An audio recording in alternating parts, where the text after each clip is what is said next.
Welcome, returning and new subscribers. I am Goddess High Priestess Empress Alba La Pantera. Blissful Friday the 13th, proclaiming that primordial feminine energy. This doesn't just have to relate to one being a female. Feminine, masculine are both within the male and female, so all are welcome for the highest purpose of all to this message of reclaiming that primordial feminine energy.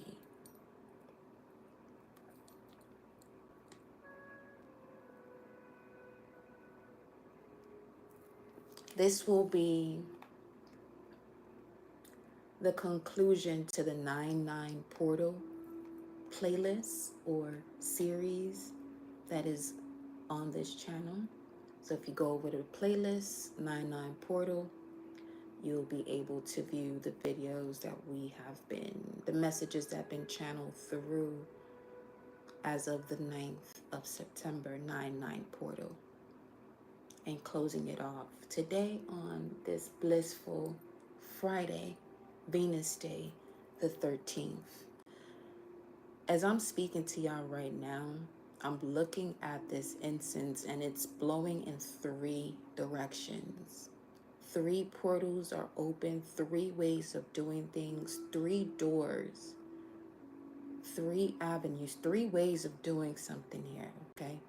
So we'll see what's going on there, all right? May you all be well. We are currently in a, let me just make sure we got this thing here refreshed. We are currently in a Jupiter hour, all right? Jupiter is about expansion, growth, integration, and integrating that expansion and growth in society. Being focused on your life path. Let's see something. 1910 on the clock. It also speaks to higher education, travel, philosophy, foreign affairs, faith and ethics, adventure, sports, laws, philanthropy, optimism. It can also bring forth the energy of a father, more so a godfather type of energy, grandson, or child's past life. Right now, as we speak, Jupiter is in the sign of Gemini at 20 degrees, right? And let me see here, 20 degrees will be a Scorpio degree, and Pluto is in Capricorn retrograde at 29 degrees. And 29 degrees is the energy of, let me think, Leo. Yeah, 5/17/29, Leo, right? Now, Gemini, 20 degrees. Let's look inside this energy. Let's tap into everything that's going on in the cosmos and bring it down into this realm, within our bodies, within our reality. So we have more access to our knowledge to break through any type of psychic walls that's not allowing you to connect deeper to your soul. Gemini, 20 degrees. The metaphor for it, as far as inside degrees, a bull stung by a scorpion. Beautifully stated, as 20 degrees is a scorpion degree. Gemini, 20 degrees, which is where Jupiter is. We are in a Jupiter hour. So let's see what we'll be picking up on here as far as Friday the 13th and reclaiming that primordial, feminine, primordial energy. Gemini 20, the elaborate ritual of putting yourself through life or death crises to determine what you are made of and how far you are willing to go in this life. Choosing from expanded faculties the optimal situations to enact this battle royale. Selecting what is karmically familiar, variations on old themes involving bondage and freedom. When you are trapped, caught, stuck, a furious inner force asserts itself and can reconfigure everything. But it is a high stakes ritual, drama, and loaded with real dangers. You must check yourself out in ultimate ways, for there is surging in your blood an impulse towards liberation, which cannot be distorted in any way. An extraordinary journey through radical tests and trails of an initiatory intensity. It is all about guts and stripping away everything but the true inner direction. And if you must slay and move through illusions on every front, that is just how it is. You cannot survive any longer on old ways to do it. It is time to welcome the enemy into your very midst and discover that they are no enemies. That's deep. A bull stung by a scorpion. That's given the perfect visual of the way the Hierophant sits on its throne, on their throne in the tarot card, because that Hierophant represents Taurus, and Taurus is the bull stung by I would say Capricorn, stunned by a scorpion. That's given the elixir of that venom, of that sting, to be able to really have access to the occult or the mysteries of life and be able to acknowledge it and speak it in a way where it's no longer a mystery or hidden. So this energy of Friday the 13th, I love how it's playing out Pluto in Capricorn before it goes into Aquarius for the next 20 years, because it takes Pluto to go through a sign about 20 years in each sign. So this is a very big shift. And with us coming from this 9-9 portal and then show up here on Venus Day on a Friday, and it's the 13th. Ooh, we honor something here. And as it's stated in that message, you're being confronted with everything that may have seemed as though was an enemy or was a restriction, just to see your strength. Just to see your strength. And yes, we gave this deck a little break, but one thing about the Isis energy, or being one that is in the school of Isis, you'll know that that energy of our set or Isis is usually celebrated on the full moon. And this upcoming full moon, we have an eclipse, a lunar eclipse. So saying all of that to say, collective, it is a pleasure and honor to know or exchange energy with each and every one of you, because these are pivotal moments that we are having this type of communion at this point, in these type of gatherings and doing these messages, that it brings up this ancient primordial remembrance that can only come through when you are surrounded by a frequency that connects to that energy. Basically, the key to that lock.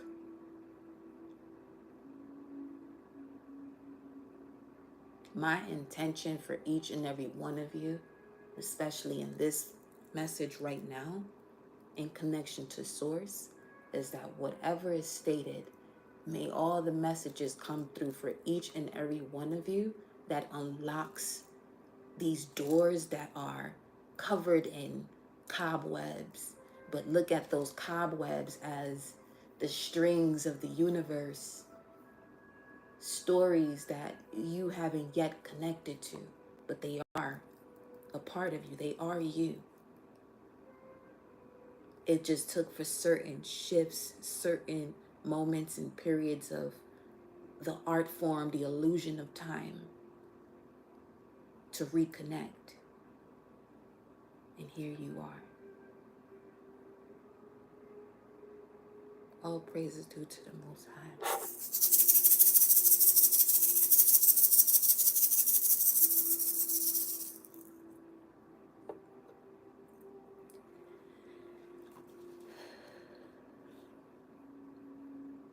And with that being said, we're going to start this with a message from Isis, okay?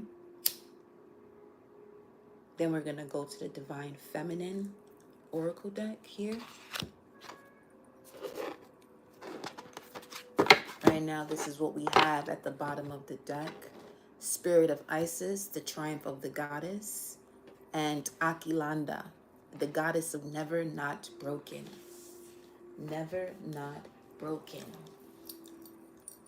Everything happens for my liberation. I choose to become only more love. May this message complete you, beloved, for real. For the next level, for the next part of your journey. Because yesterday's message was time is up. And now we will effortlessly move forward. That sunset over here, man, ooh-wee. That thing is beautiful. So beautiful. Greetings, beloved. Welcome. I appreciate love you all for tuning in and hitting that thumbs up button to get this message out to your fellow gods and goddesses.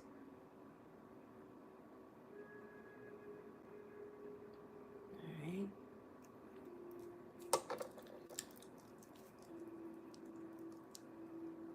This comes the energy.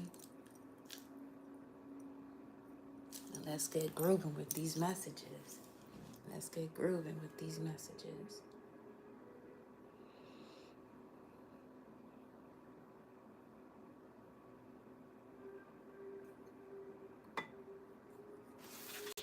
So much is gonna come through. I could feel it. Okay, here we go.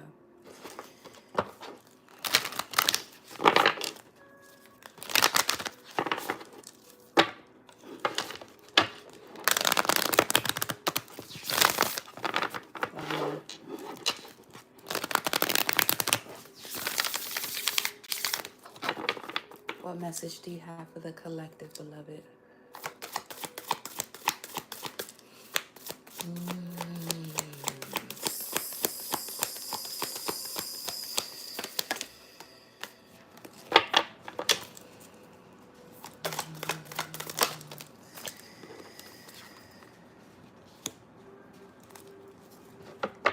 Message of Isis to the collective, Friday the 13th. Message of Isis to the collective, Friday the 13th. Protection of the winged mother, divine guardian, pillar of light, descent of the star of Isis. I just heard you are on the right path. Continue to honor that feminine, nurturing, maternal, ancient mother within you, okay? It opened directly to the pillar of light, which is at the bottom of the deck, speaking to the collective subconscious energy. And it states, beings of light and divinity are calling you now. They wish to connect with you more strongly, and you are being guided to strengthen your energy field, to allow more of the divine light that seeks you to flow through your body safely and into expression. See the way we started this live. Nothing's a coincidence, love. There's so much some of you are feeling and thinking, and you're seeing the manifestations of it much faster. It's only going to get faster than that, but enjoy the moment. Beloved initiate, you are called to allow more divine energy and light to emanate from your body, to help build your light body so that the love and healing of the cosmic feminine energies of the star of Isis can descend through you, offering healing, light, and assistance to humanity, and setting your own heart and soul on fire with divine love and passion. It is suggested, collective, that you first build and strengthen your natural pillar of light within your energy body. Basically, building a broadband cable so that you can receive energy transmissions into your being more easily.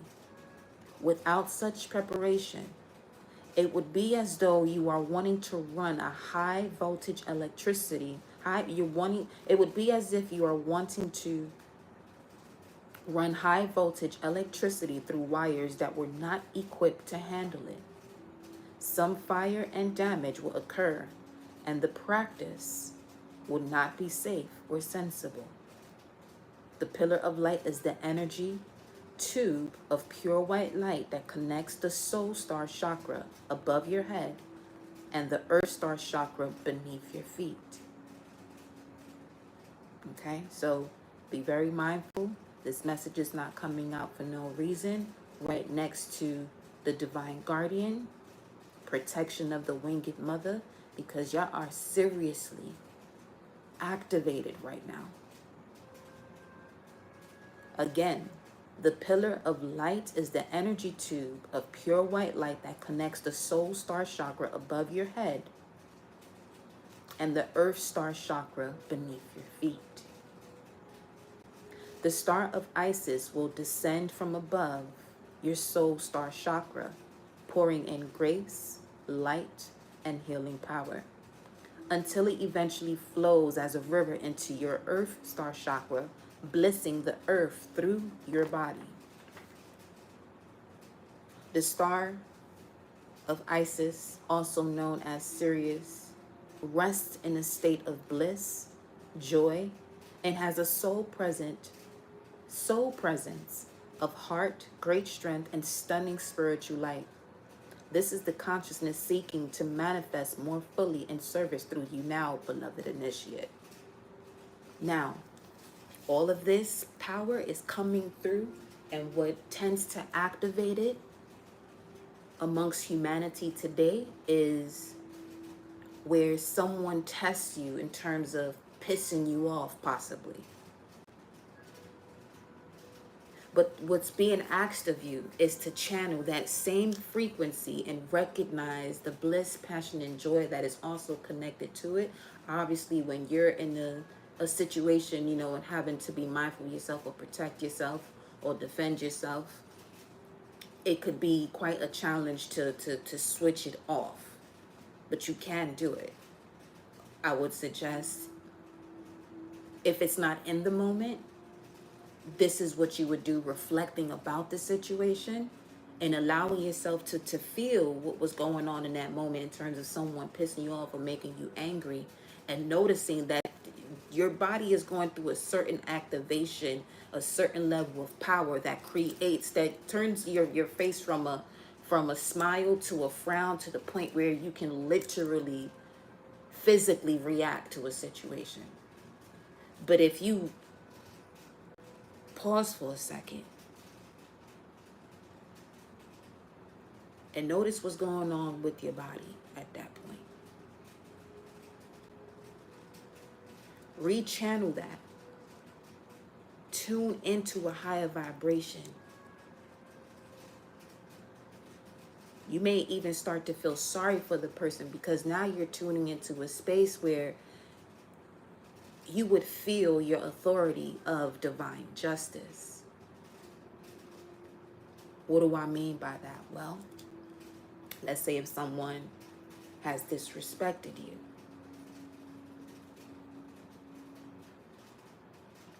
when you truly tap into this knowing of divine justice, you can literally stand from, let's say, a different dimension, from a sixth dimension or seventh dimension, and observe this situation happen in the 3D or 4D where this person has disrespected you, and knowing that you are tapped into that divine justice, it's much easier for you to let it go, because you'll realize that this person, that if you actually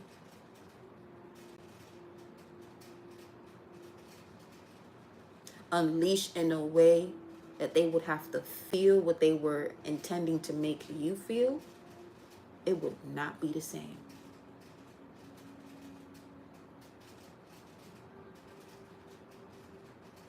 This sword that she's holding is way too big for a physical vessel that's not spiritually tapped in or in connection to their soul or higher self.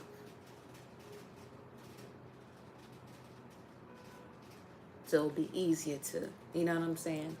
422, I saw quite a few between yesterday and today. 422 came up a lot.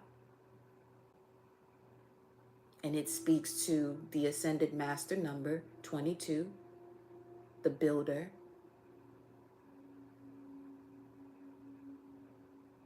And 4 would be the lower vibration of that energy, where one would place themselves in the position of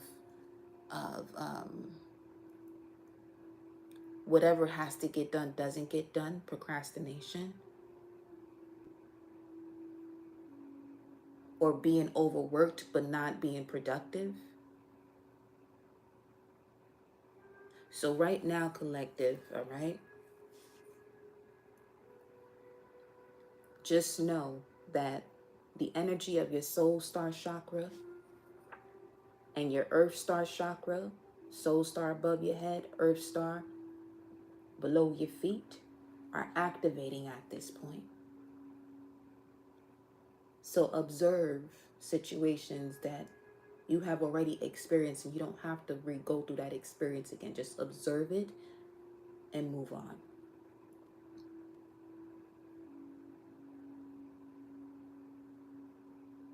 You are becoming more and more ready to sustain such high vibrations. You are encouraged to start this practice on a daily basis as soon as possible. There are higher frequencies waiting to connect more consciously with you for spiritual enlightenment, collective, healing, and guidance. But you have to prepare your energy field for the connection, so the energy can flow without undue stress or strain on your body. Once you start this practice, you will get a sense of how often it feels proper for you. If you do it often, perhaps more than once a day, you may feel lightheaded or ungrounded, too hot or cranky, hormonal or overheated inside, out of balance emotionally, and just not enjoying your practice. Moderation will lead you more quickly into success. It is recommended that you attempt this practice no more than once per day and for several minutes at a time, building up to however long feels proper to you. As you grow, you will feel the light descending and the energy ascending more and more strongly in your physical body. At first, you may feel energy or you may not, and that is fine. The exercise will work, and your awareness of it at a conscious level will grow with practice.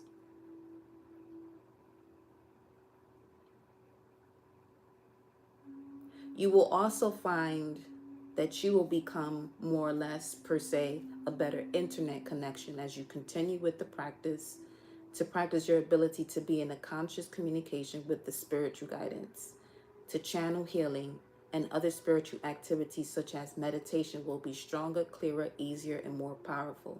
And anything that you do that you focus on is a form of meditation. So be mindful what it is that you're meditating about, okay? Because anything that you do that you're focused on is a form of meditation.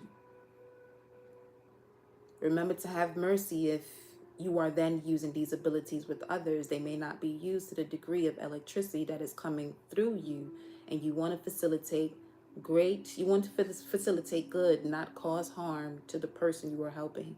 Stay in your heart. Don't be attached to being powerful, and allow the divine Lady Isis to manage the power that flows from you to another by asking for help and unconditional love. The exercise or the practice.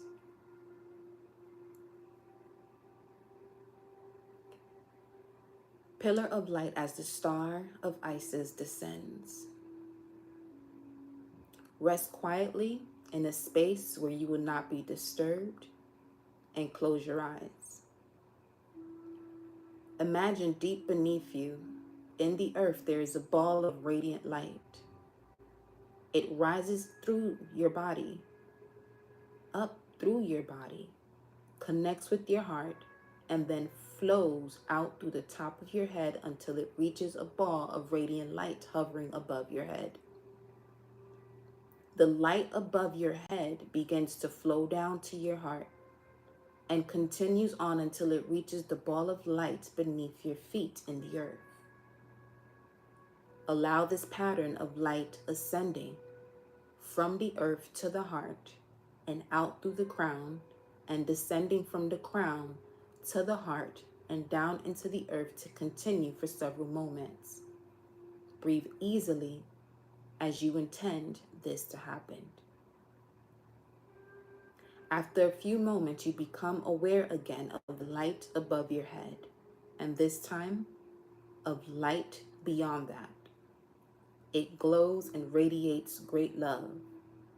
Allow this light to descend, a light towards the crown of your head and towards your heart. Allow as much or as little of this light as you wish to come, trusting that it is intelligent and will flow with wisdom. When you are ready, imagine that the light beneath your feet in the earth becomes as a magnet, pulling all the light that has entered your being from above deep into the earth. Wow.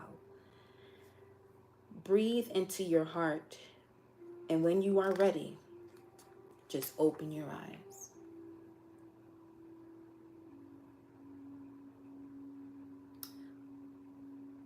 The incantation of this exercise. Pillar of light burning bright, earth star below, soul star above. Burn away all that is not of my highest purpose. Transform all into unconditional love. Star of Isis descent. Your blessing and peace without end. Grace me now with peace and protection, completely embraced by divine protection.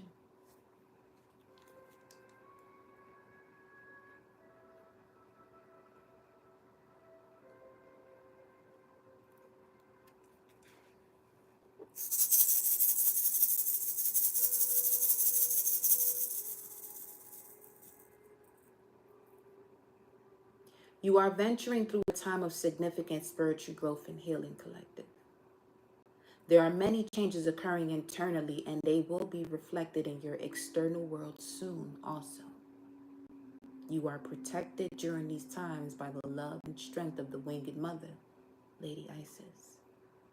You can relax and allow your transformation to happen. Let your divine guardian protect you now as you learn to let go and trust in your own unfoldment for the greatest purpose of your journey. Collective, big spiritual growth can and possibly has brought difficult challenges. Through such challenges, collective, you can gain wisdom, power, and awareness, and leave behind fears that once held them captive. Free from past restrictions, free to live a life that is truly extraordinary and inspirational. Yet the challenges can feel deeply confronting. You, as the initiate collective, may be tested to stay true to your own beliefs, even if there are loved ones who do not understand or support them. Or they may be required to let go of what they have known to embrace something completely unfamiliar, and this may be uncomfortable for them. And they may fear losing love, support, safety as they venture into a new life. These kinds of spiritual growth collective,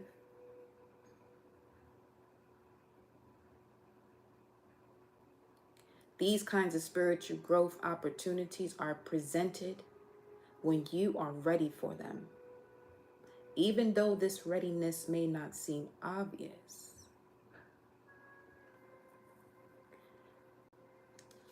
You are venturing into a significant time on your spiritual path, collective.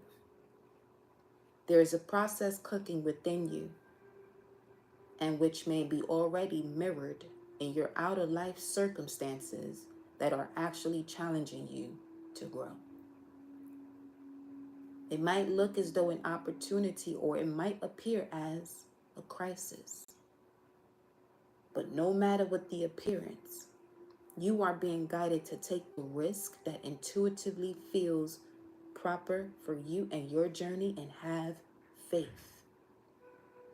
You will be safely guided by the unconditional love of the Lady Isis, with wings outstretched and sword of truth in hand, protected from false images that would lead you astray from your true path.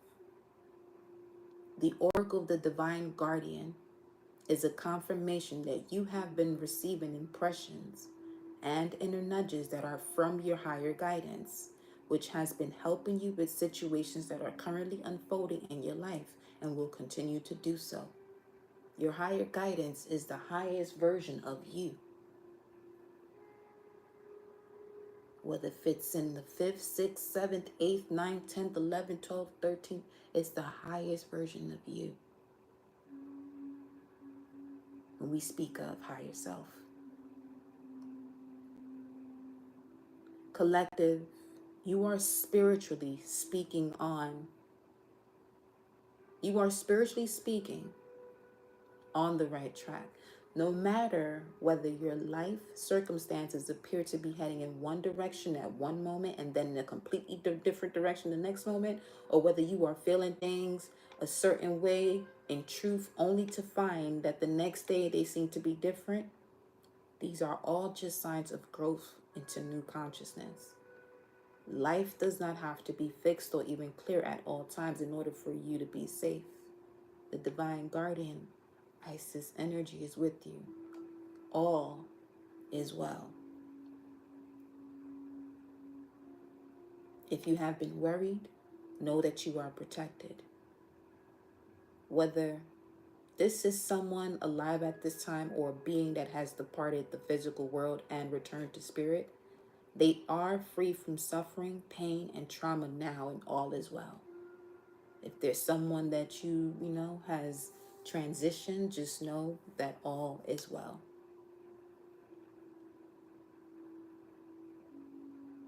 If you wish to send them love, you can do so with the incantation, Winged Mother Guardian of Light, surround me with your protective might. Only love and light enter this field, or the scarab sword you shall yield, driving away darkness with endless light, bringing peace to every day and to every night.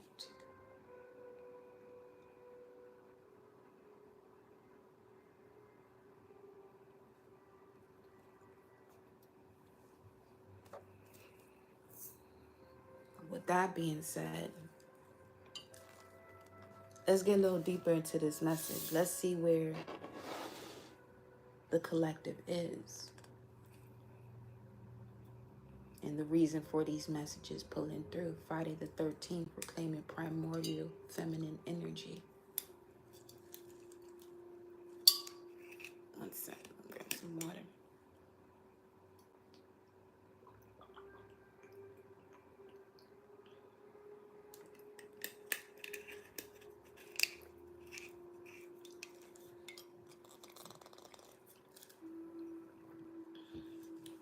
One moment.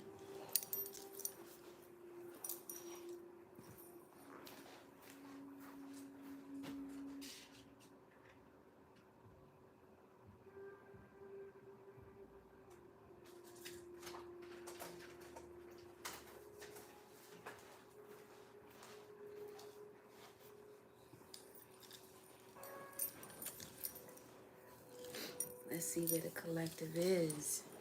We'll go to the Divine Feminine deck after. As guided. We're shifting right now.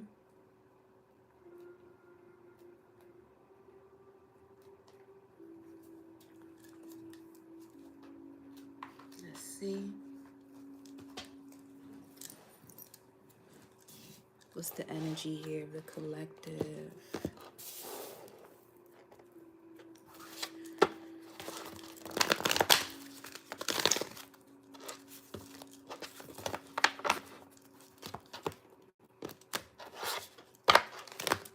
Whoa.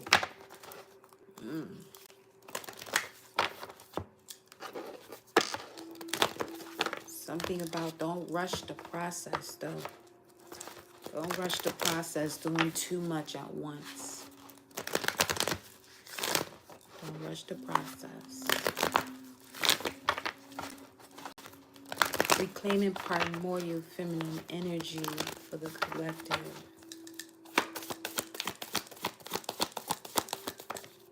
Wow. Step out of your comfort zone, the North Node. Nothing is yet set in stone. You could have a North Node in a mutable sign of Gemini, Virgo, Sagittarius, or Pisces. Collective, step out of your comfort zone. Tell me more. What's going on here with the collective? Wow. These are the messages from yesterday, too.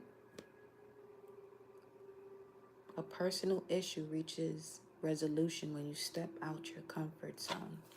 Let's start there. Let's get to the bottom of this and start there. This is resonating. Let me know within the chat so we can work through these energies, all right? It's time for you to show the world the real you, full moon in Aquarius. Show the world the real you.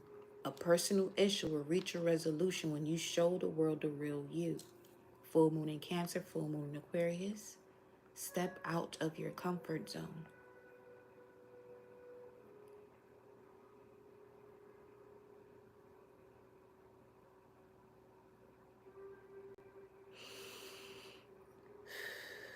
Okay.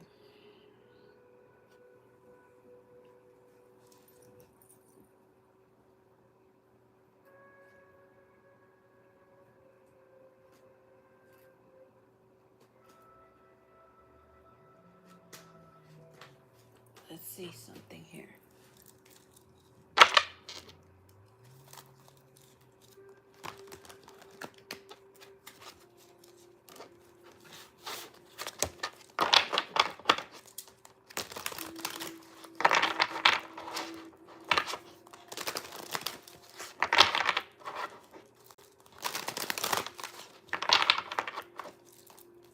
Show me the energy.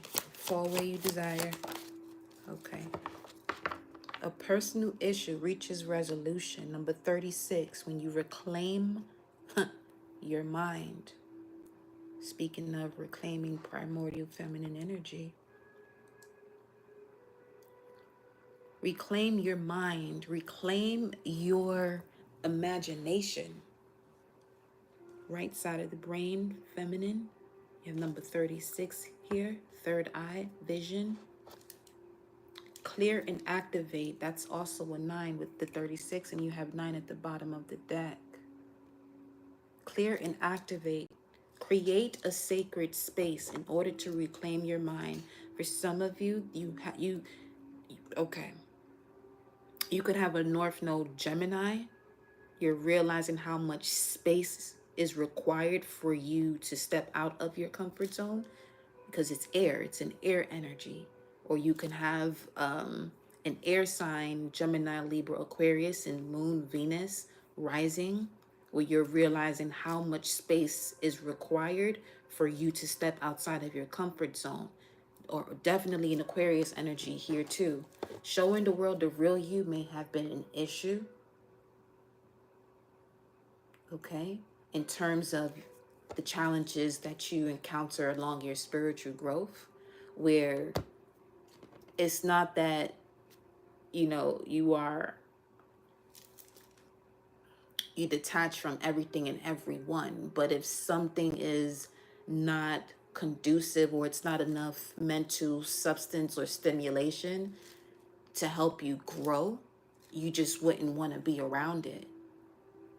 You don't want to be around anything that literally you feel as though is shrinking your brain. You may not know how to express that though. You may have been doing too many things along, you know, your journey called life up until this point where you may want to say no, but you're saying yes. And now that you are saying yes, showing the world the real version of you based on the decisions that you are making for yourself, your reality is looking a lot different in terms of who it is that is around you or it no longer is because of the moves and the ways that you're thinking and doing.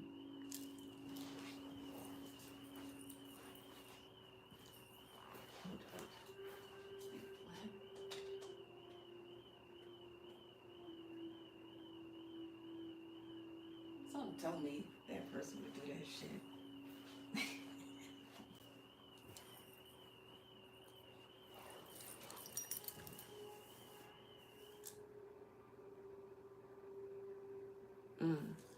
7:50. That alarm went off. 5:43 on the screen. 7:50. 7:50. Hold on. 7:50. Chief Shepherd. Interesting. But it also speaks to, hold on, 7:50. What's going on with the collective source? Long, patient, slow to anger. 7:50. Slow to anger. A personal issue reaches resolution by you being slow to anger, patient. Hold on, let me see something.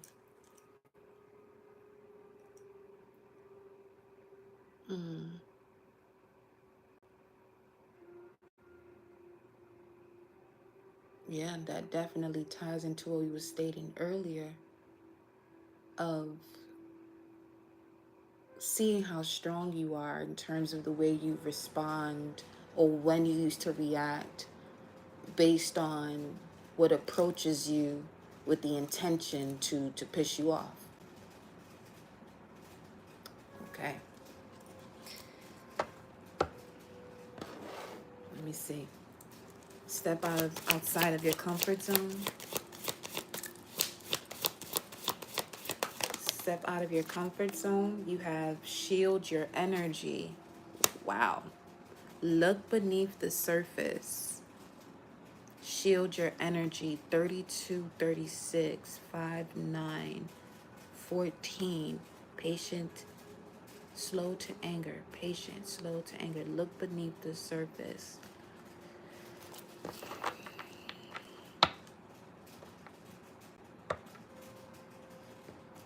I don't know why that's giving me an energy right now of, you know, just being mindful of when you have people over or who you have over to your sacred space, that they're not placing anything under, you know, your couches or anything of that nature. You have number 5 here. 5-5. Look beneath the surface, between worlds, new direction. Wow. Okay. It's time for you to let this something go here. Because one thing about a frog, it can't quantum leap or leap with too much weight. Shield your energy. What is going on here? Step outside of your comfort zone. Shield your energy. I'm hearing say no. That's coming through clearly, saying no. Number 15, gratitude. Express gratitude for those challenges. Number 15, this may have something to do with communication. Someone could be born or their birthday could be of the 15th. 15th usually has issues with communication. Move forward with an opened mind here at the bottom of the deck. 15, 17. Tell me more about this third eye. I was about to say third eye activation, but third eye vision here. Let me see. With the personal issue reaching a resolution. It came out again with it. That's crazy, bro. Whoa.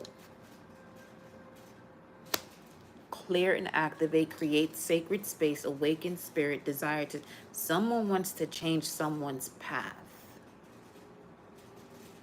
But this is, I heard, the sauce that literally connects you to reclaiming your primordial feminine energy, where you will intuitively pick this up before it even happens.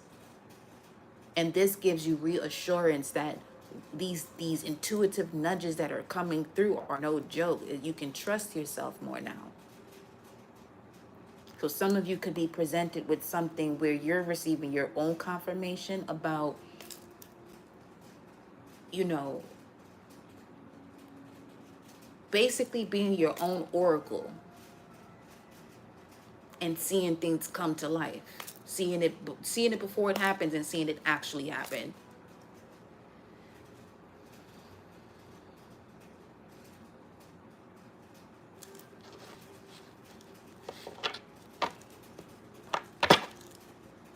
Look at that, shadow self and galactic healer. Some of you really had to go through these situations with people who, you know, didn't see you for all of you and would misjudge you, because it's helping you see the levels that you can go to as far as moving forward with your mind as a galactic healer. Some of you may want to tap in more in terms of what galactic family you come from.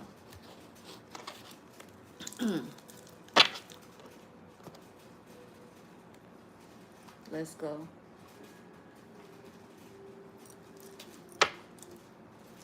Show me. Show me what it is, baby. Oh, for some, you could have been in a situation with grays, timid, misunderstood, shy, or the tall whites, uncertainty, distrust, guarded. 920. It's a few several days from now. 920. Let me see. Let me look at the chart real quick. No.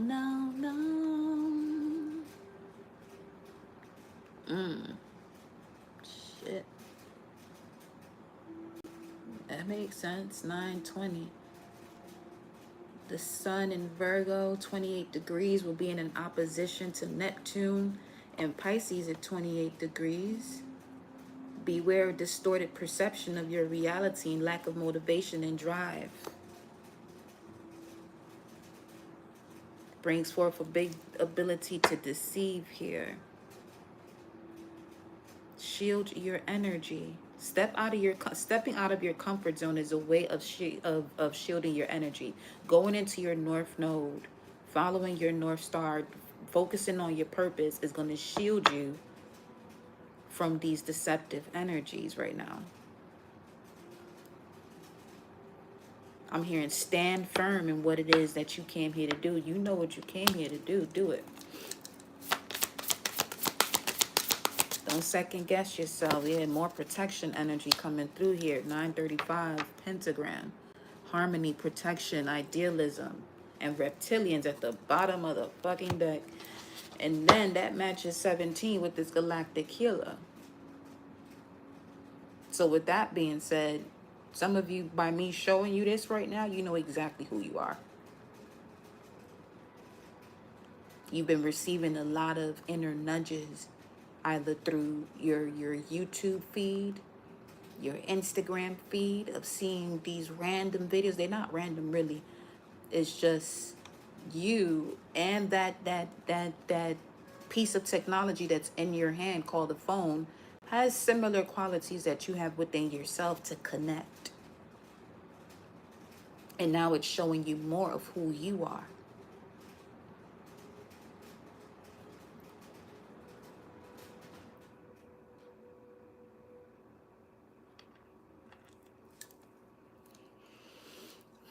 Because look, star upright, star down right.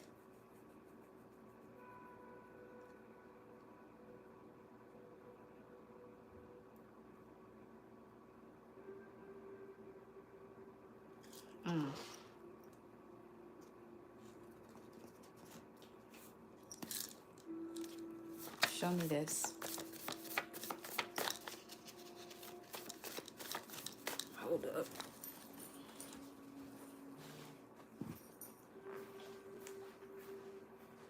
Like, how is it? I swear.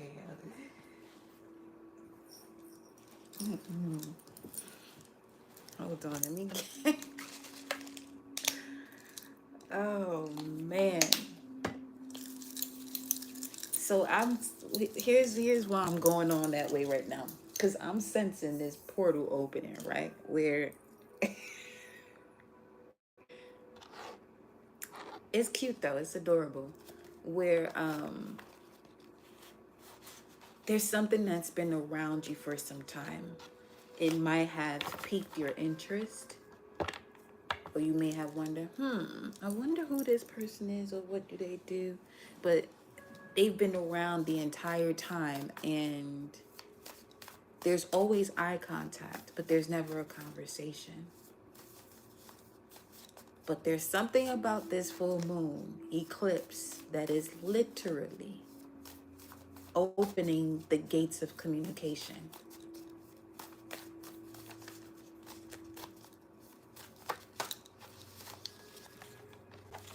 That's a lot.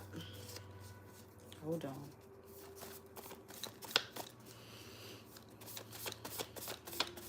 Gotta take my time with this message, because shit, it's this.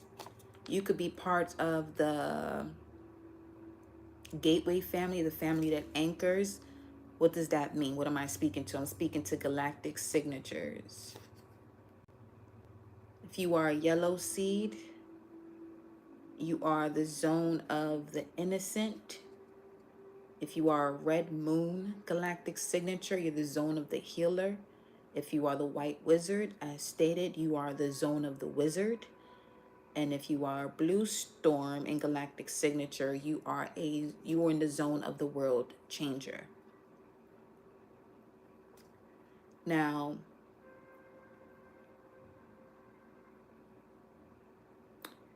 if you are a white wizard in galactic signature as the zone of the wizard, you are solar prophetic of Maldek. What is Maldek?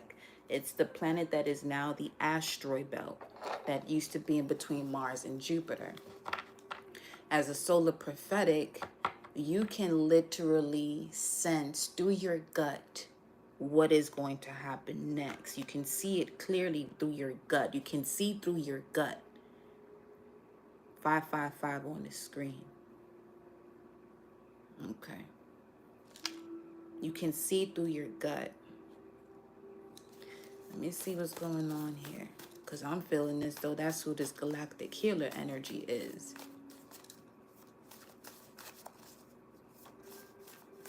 There's something about as soon as someone feels it in their gut, they're looking at exactly what they're feeling.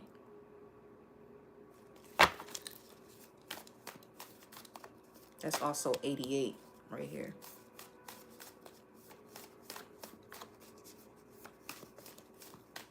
You're doing more with your senses than it's to be listed as. So if you're touching something, you can smell.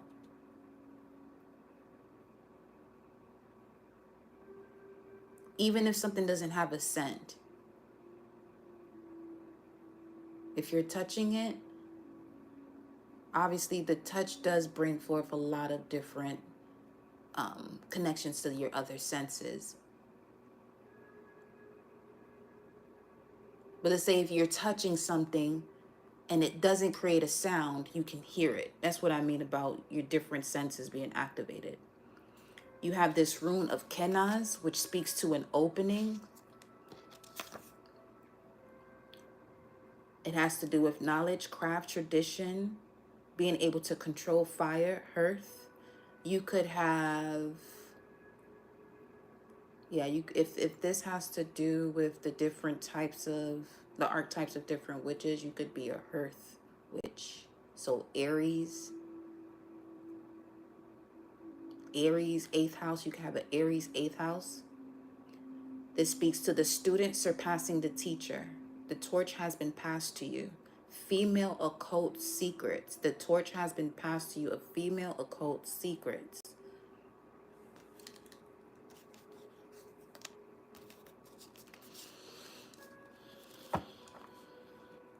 If there was something lost along your bloodline, you're the one to re-anchor that information so it's not lost again.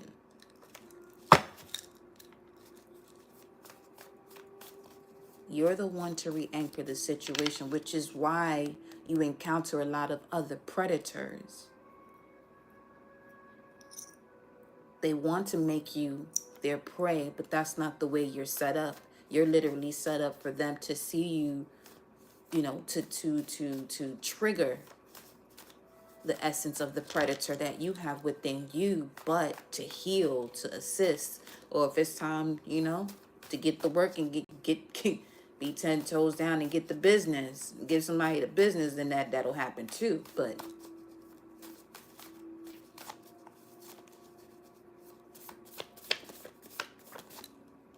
look beneath the surface. Let me see something here again.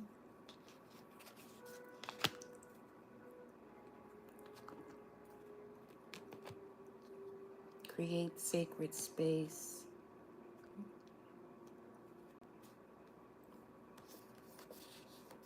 Let me see what's this spirit that's awakening. Some of you could be we got solar seal number 13, which is the red Skywalker in galactic signature. You have the power of space.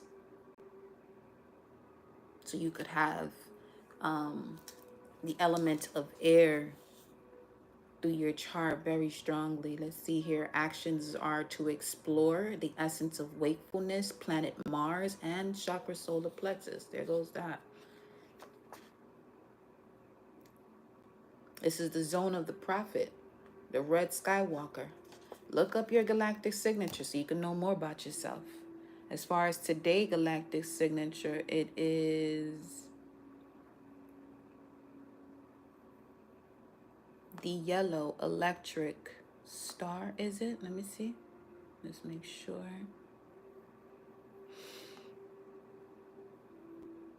Bonding service activate, yes. I activate in order to beautify.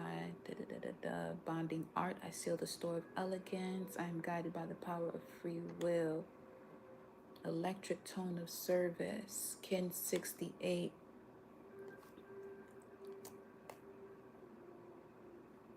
That's today's. Hold on, let me pull up some more info here.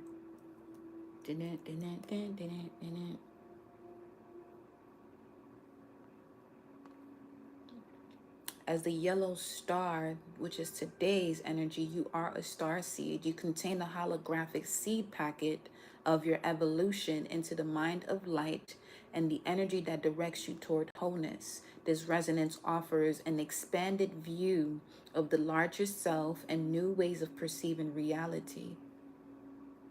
What's this Mars energy that's coming through? Hold on, let me get up in this red Skywalker.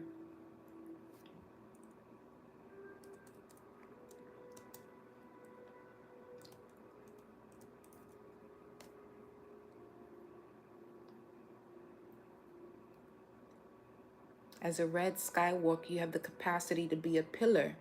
There goes more about the pillar. You have the capacity to be a pillar that unites the heavens and the earth, to extend deep roots and activate broad antennas. Is anyone here a red Skywalker? Shit, let me know.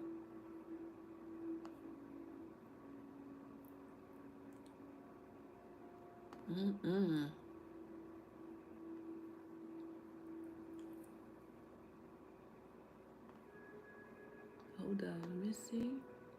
The red Skywalker tribe, here to explore, connect with space and wakefulness. The gift of your cosmic identity is to be a celestial conduit, a traveler in consciousness, a luminous path cutter. Now, this doesn't have to be, you don't have to be a red Skywalker, but that energy is definitely coming through here for the collective because it does speak to the pillar of light. The gift of your cosmic identity is to be a celestial conduit, a traveler in consciousness, a luminous path cutter, a prophetic messenger. As a red Skywalker, you have the capacity to be the pillar that unites the heavens and the earth, to extend deep roots and activate broad antennas, to soar in the vastness of imagination while being grounded on the material plane, to discover trust in the unseen and the unknown, to voyage beyond growth edges, to hold the space of universal compassion, to be an emissary of angelic presence, to be an awakening agent of the divine descent, helping anchor the frequency of the new paradigm on earth, to courageously transcend the status quo, trailblazing into new frontiers of perception and realization, to be an explorer of space, both inner and outer. The quote for this energy of the red Skywalker: may the force be with you. Direction, east. Initiates, chakra, solar plexus, planet Mars.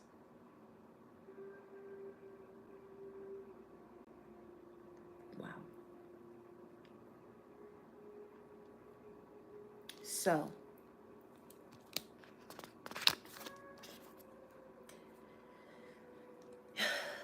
here goes our beloved Healing the Divine Masculine card that's been participating in this entire series. So, all right.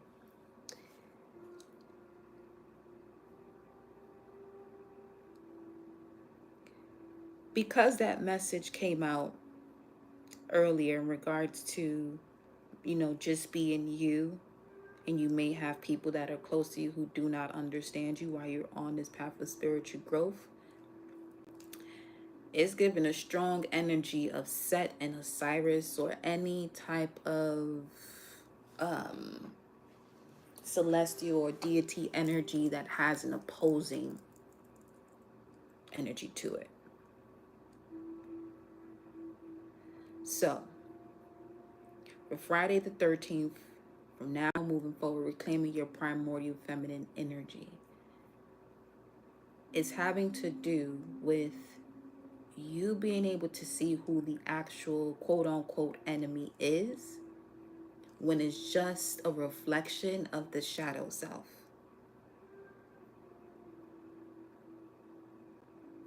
Okay? It's just a reflection of the shadow self that hasn't been utilized in a way where there can be harmony created, or an activation of the masculine and the feminine working together. So that way that soul is actually connected to that person's body, where now you can fully step into your path or your north node. Because that enemy would come with aggression, and the aggression is more of an action way of doing things, or the masculine.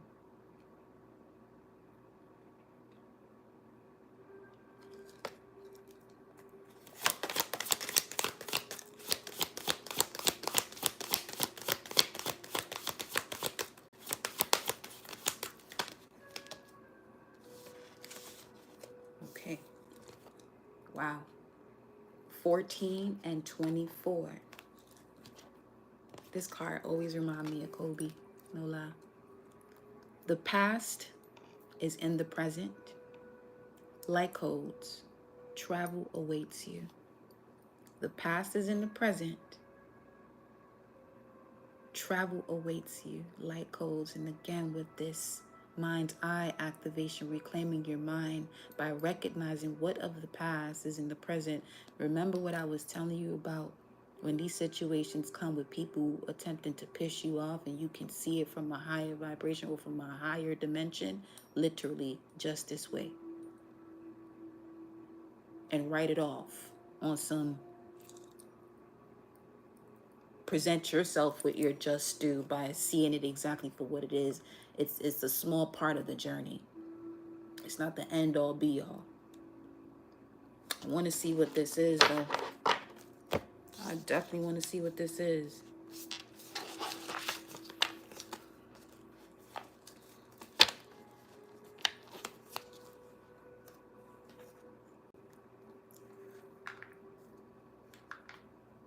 Show me this.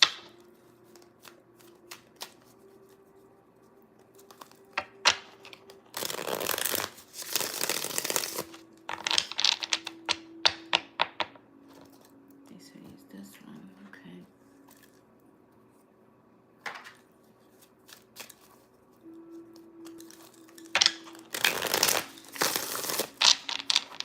Just give me a second.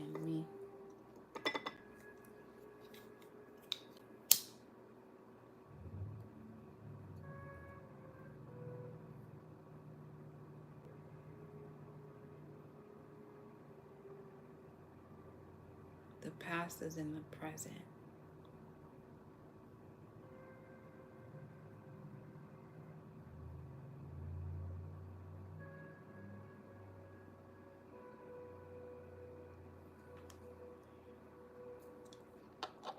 Make it clear.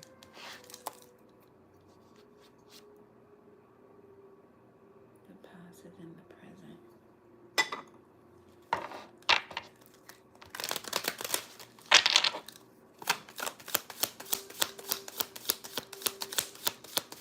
We was just talking about galactic signature, and it says some of y'all really have to dive into your galactic signature to bring more light to these codes. That is going to help you literally to bend time. The miser, wow. Energy is in the present. The past is in the present. The Page of Swords and the Four of Pentacles. That's crazy. Mind and the miser.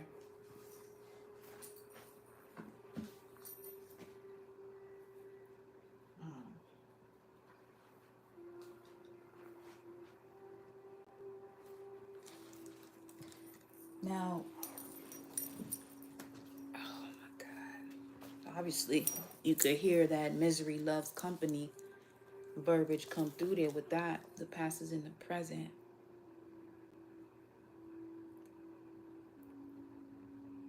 Why are they here?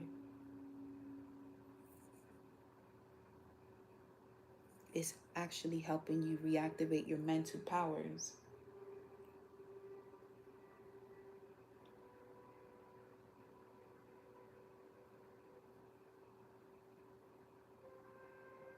becoming more tactful, because the Page of Swords really does speak to you being alert, mental powers, connecting to your abilities. The past is in the present. This miser energy here.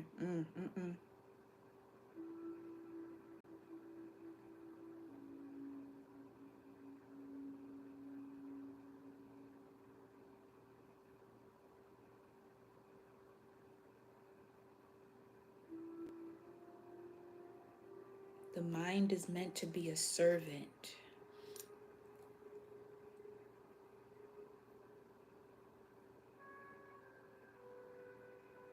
Instead of you using your mind is using you. But there's a past energy in the present that knows this. And it's the miser. Four of Pentacles. Someone, telling you, somebody wants to change someone's direction, but use that to reclaim your primordial energy. How do they reclaim their primordial energy in this instance then? Listen to your inner voice. Listen to your inner voice. It's guiding you towards a path through and out whatever was a burden in the past. How do they reclaim their primordial energy here in this instance? Moment to moment. Taking it moment by moment. Two of Pentacles. Moment to moment. Trust your inner voice. Moment to moment. And then breakthrough, which is the, well, is this, let me see, 11, breakthrough, justice, and then justice. Oh boy. You just can't cling to the past. The past is in the present, and it's coming through with this miser's energy. So, in order for this personal issue to reach a resolution,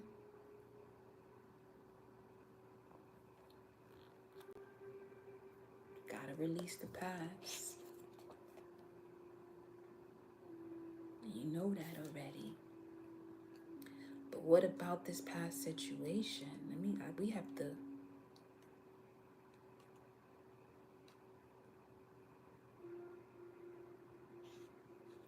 get into this, because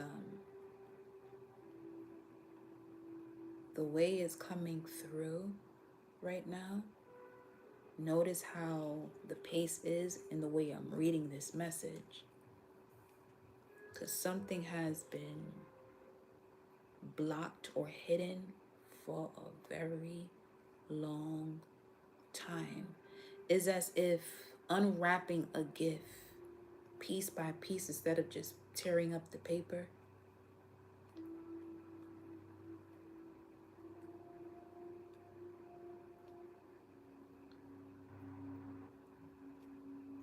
It's as though pulling off the band-aid quickly would do more damage than actually being careful, when normally just pulling it off tends to be better.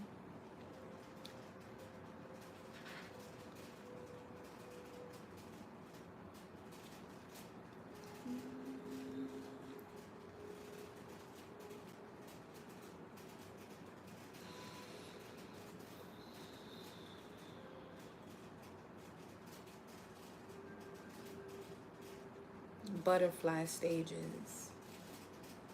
Oh yeah.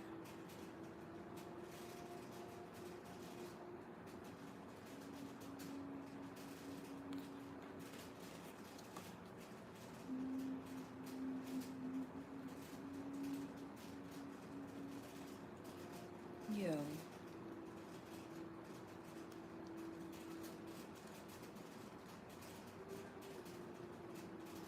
Give me 1 second.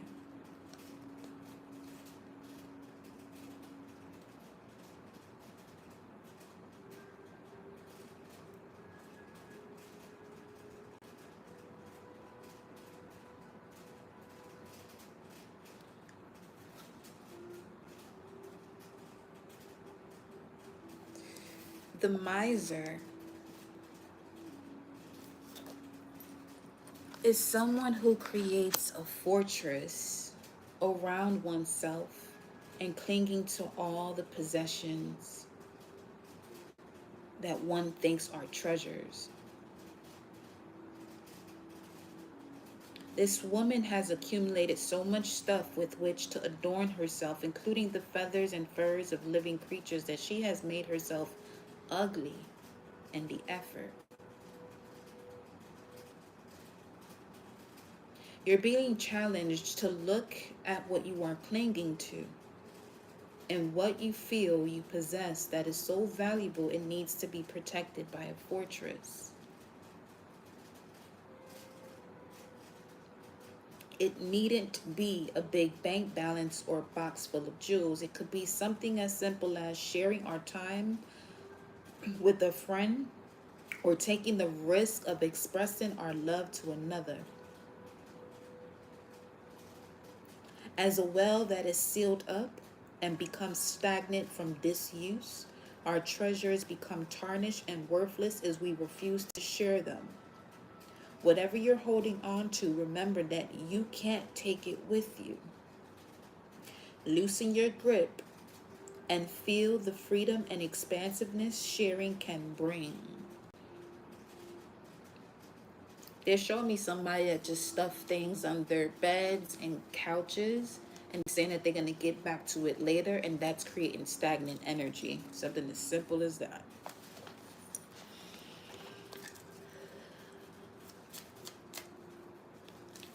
Tell me more about the way that they're reclaiming this primordial feminine energy Friday the 13th after this breakthrough with justice. Wow. The King of Pentacles. The miser is the Four of Pentacles. And now you have the King of Pentacles, Taurus energy, with the Hermit, aloneness, at the bottom of the deck.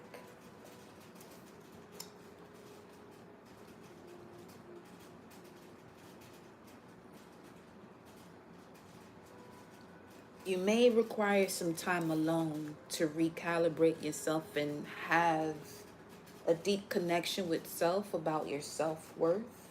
For some of you, this could have to do with finances. Taurus energy does speak to values. It also speaks to the wisdom of your body that comes through your senses. Okay?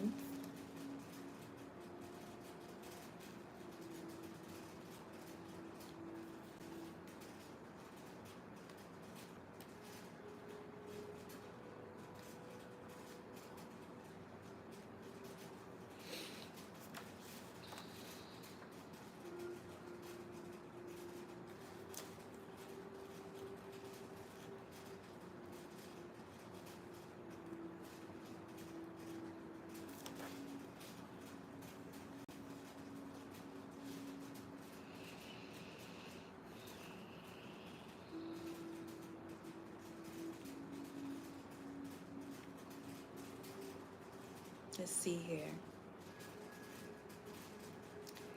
For this King of Pentacles, in one hand, he is holding a lotus, showing that he respects and contains within himself the grace of the feminine. His exposed chest and open heart and relaxed belly show that he is at home with his masculinity as well, utterly self-contained. The four elements of earth, fire, water, and sky all conjunct at the King of Rainbows, who sits atop the book of the wisdom of life. If you are a woman, the King of Rainbows brings the support of your own male energies into your life, a union with the soulmate within. For man, this card represents a time of breaking through the unconventional male stereotypes and allowing the fullness of the whole human being to shine forth. The whole human being, as far as the God version, bringing heaven on earth, or heaven into the body, or that which is in the brain into the body, and moving as such through its beautiful expression of it.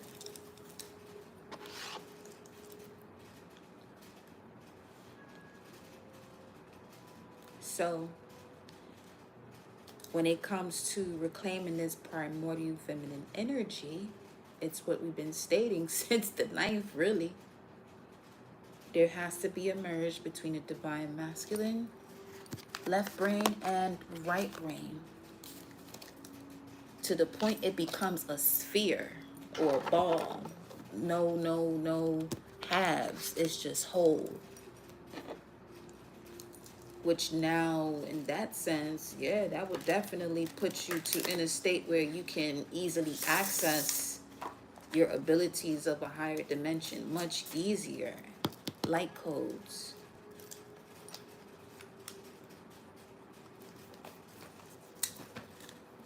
Much easier. And then speaking of, I stopped shuffling this deck. You got number 4. The past is in the present. Is a past lover in the present right now. 1414, 1144.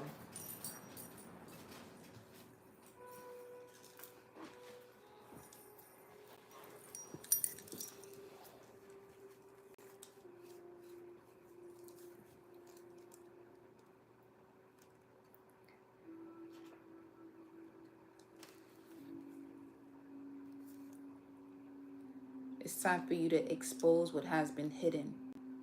With this energy signature, the past is in the present. You can also use the sacred crystal, blue lace agate. And also call on Archangel Gabriel if you're someone who works with angels. Call on Archangel Gabriel for clear communication, to assist you with music and creative writing, or giving you answers through music. Especially if you're someone who has been saying that, quite often you felt this before, or you recognize something, you're not sure why. You must use your sensory and intuitive intelligence for answers at this time, collective, to reclaim your primordial feminine energy. Understanding that everything is energy. The air we breathe, the elements, emotions, sound, animals, people, our thoughts, all of this is energy.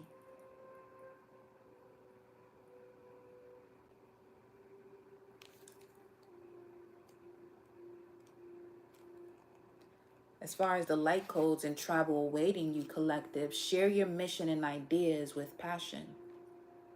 Light codes are a language written in creation. Energy patterns, colors, sacred geometry, sound waves, light patterns, and universal frequencies are all forms of light codes. Working with light codes initiates deep transformation and transmutation, breaking old belief patterns, paradigms, and autocratic systems. Light language is a universal form of communication. While human beings use speech, sign language, and body language, other forms of communication are visible across different species. Some of you could literally be activating that gift of light language. Go ahead, do you, love? I love that. Animals and plants use their own language through sound and sense. Light codes are the human being's cosmic fingerprints. Light coding helps to bring change into the world. When individuals are aligned with their personal light codes, they can connect to higher realms and galactic origins and awaken others. Lighting up others enables you, collective, to fulfill your own life mission and personal path. Connecting to higher states of consciousness can access the realm of light languages, discovering new symbols, incorporating tones and gestures through meditation are recommended to access your inner knowing, higher self, and personal connection to spirit and celestial realms for insight, personal power, balance, and well-being. Collective, right now, you are on a mission.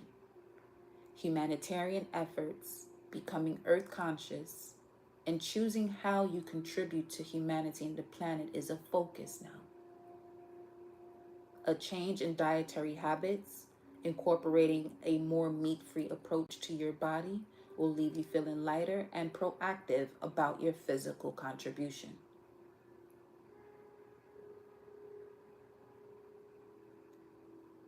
Similar to Leonardo da Vinci, revolutionizing outdated processes, innovative ideas, and creative pursuits are of interest now.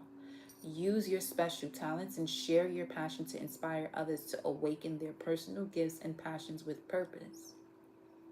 If you are a light language channel, be sure to ground yourself accordingly after each transmission. Okay?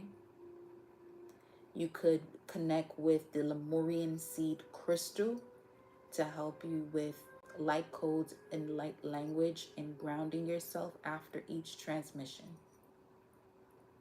As far as the angel of assistance for light codes, you can ask for assistance from the guardian angle of light or angel within you, Nanael, which has to do with spiritual communication and sacred knowledge. That is guardian angel Nanael, Nanael. For some of you, Nana, that could literally be, a goddess you're connected. Some of you could, some of you had the opportunity to meet the bloodline of goddesses that you come from your grandmother or great grandmother, with Nana showing up here. Okay. February 4th could be of significance, or the month of June.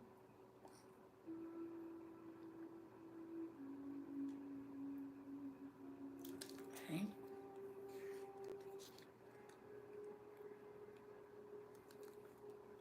To shield your energy, work with black obsidian, call on Archangel Uriel.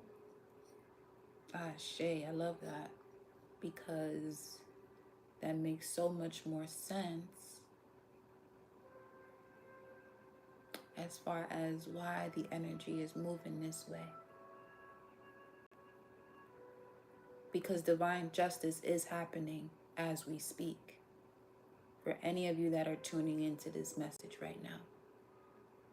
So if you felt that anything was, unfair, or you didn't receive your just due from this moment, listen, just focus on your mission right now and sharing your gifts and passion with the collective.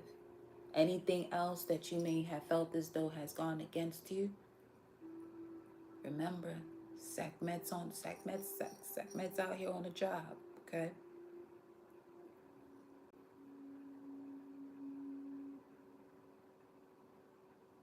Pay attention to when it rains, especially with this shield your energy card, and express gratitude because something is being handled on your behalf. Because frogs are often seen as the ultimate rainmaker, with the exotic and intrinsic sounds of their beautiful sacred song echoing through their native bushlands. So each time you notice that it begins to pour after a moment of, possible sadness, or not even, doesn't have to be sadness. It could just be where your mind wasn't as clear enough for you to do what you came here to do. Be mindful when it rains and express gratitude, because that is a reflection as to what's being poured out of you that could possibly have been blocking you and tuning into your mission a little bit deeper. Okay? Especially when having to, set aside a moment to look deeper into a situation to find the truth of the matter. That's what I'm saying. Nothing's a coincidence, and I'm noticing the way the energy of this message is flowing through.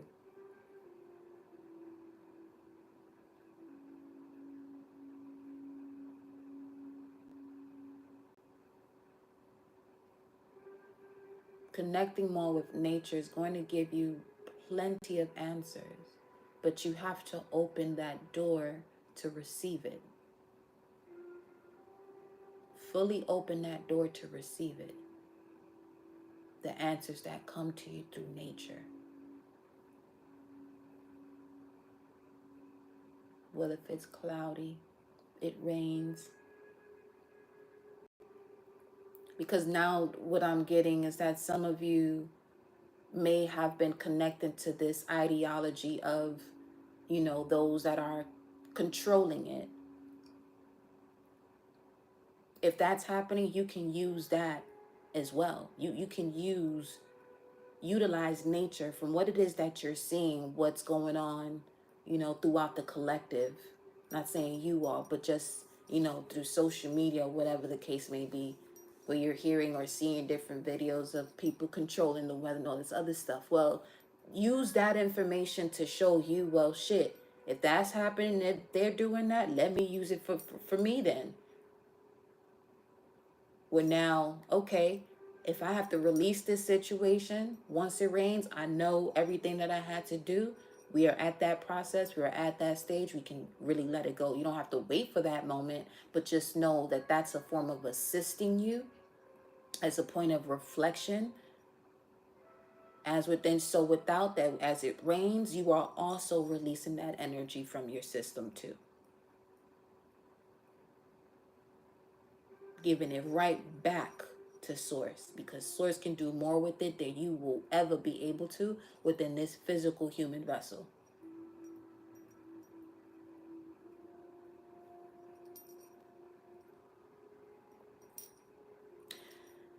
With the frog present, the gentle energy of the frog totem is requesting you to look deep beneath the surface. Not everything is what it appears. Influence from toxic environments is suffocating your natural gifts and talents that need to be nurtured.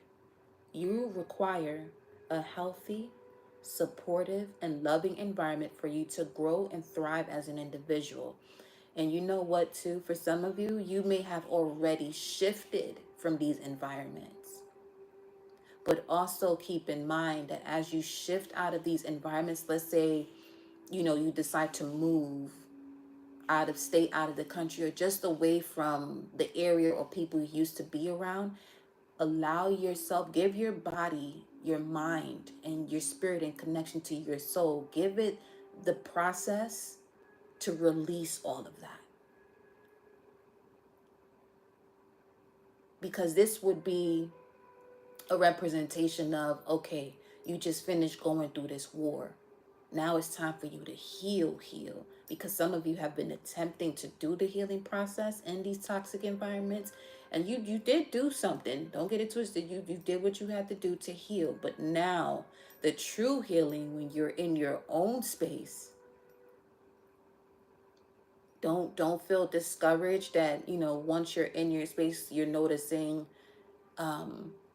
you're going through possible changes in emotion that you notice that you used to have when you were in these toxic environments. Your body has to release that, because now it doesn't have a reason to be in that state. But it may have been connected to a certain, what's the word? A certain wavelength or an agenda or schedule that it will literally protect you. But now that you're out of that, you have to, retune the body, retune the mind to tell it you're safe. You're safe. You're safe. Okay? Now is the time to take care of your health, releasing emotions, and examining your own energy and the way it attracts and the way it interacts with others. That's another thing. In order to reclaim this primordial energy, there's a level of, love and compassion you have to have within you. But if you're still holding on to these past hurts, that will be a blessing in itself that these primordial energies don't activate. Because it'll be more detrimental to you than you can ever imagine. You won't even have the time to imagine. Which is why it's important to let go of, people want power or spiritual power, however they want to describe it. But you have to physically, mentally, and spiritually be in this state where you don't misuse it. Because that window or that portal where people were able to misuse information for greed or use certain crafts or forms of divination to hurt another, it's not going to go well moving forward. That gate is closed.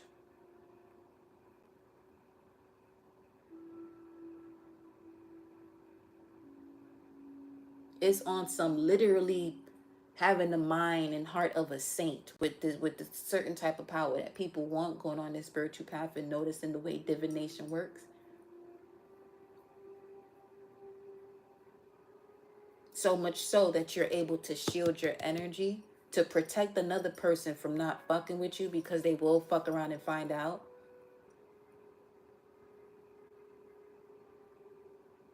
Things will probably happen too quickly where they even recognize that finding out has happened. 8:44 on the time right now. Okay.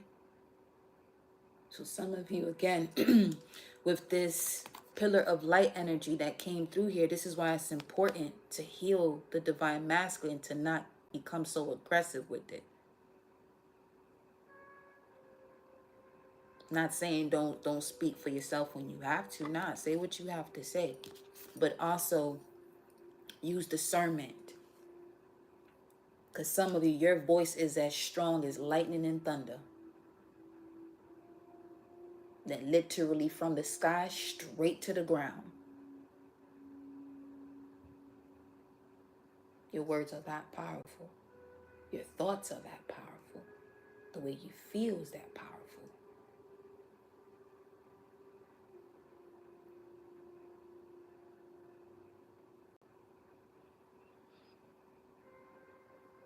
I also realize that's the problem. That's another, when readings of this type of energy move this slow, is because those who are supposed to hear it will hear it, and it's going to be later on in the video. Because remember when we started, the message that came through was don't rush it, doing too much at once. Don't rush it.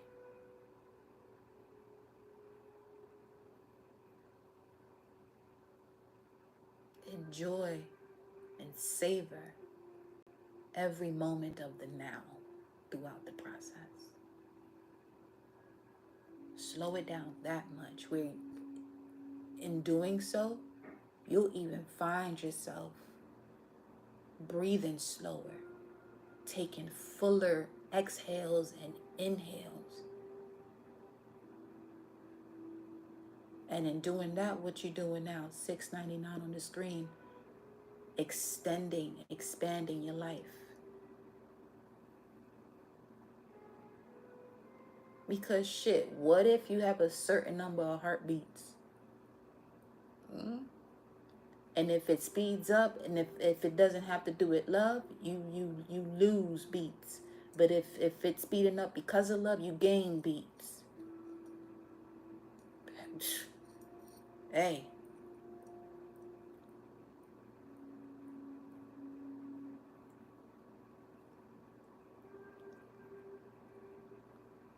Now is the time to take care of your health, releasing emotions, and examining your own energy and the way it interacts with others. Use the element of water to unblock your energy fields and create a smooth flow of Kundalini for personal healing and growth. Find your own sacred song. Call to others who share your passions and interest, or knowledge rather, because interest, shit, that becomes a bill too. Anyway, call to others who share your passions and knowledge, where you can support and renew your inner fire. Again, to assist you, use black obsidian. Charge up your black obsidian. Some of you may have to make that a habit, carrying obsidian, tuning into the frequency of obsidian, researching it more, you know. The angel of assistance is Archangel Uriel. That will help you with clear focus, mental clarity, and shielding negativity. You definitely have this energy of Archangel Uriel connected to the royal star Antares. Wherever you have Sagittarius in your chart, if it's between 8 and 9 degrees, utilize that as a tool. And if it's not specifically 8 to 9 degrees, know, what rules your ninth house, and see what rules the ninth house, which is the house of Sagittarius, and also look to see what house Sagittarius rules. So those will be two different things when you're looking at your chart.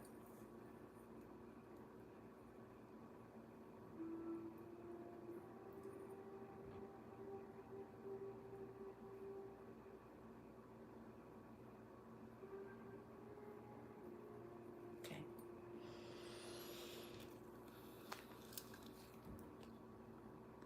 Now, when it comes to your third eye,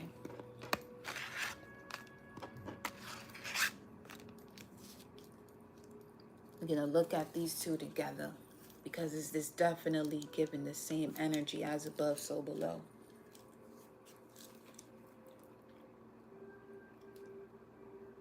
Your awakened spirit has something to do with your desire to bring forth change in helping others.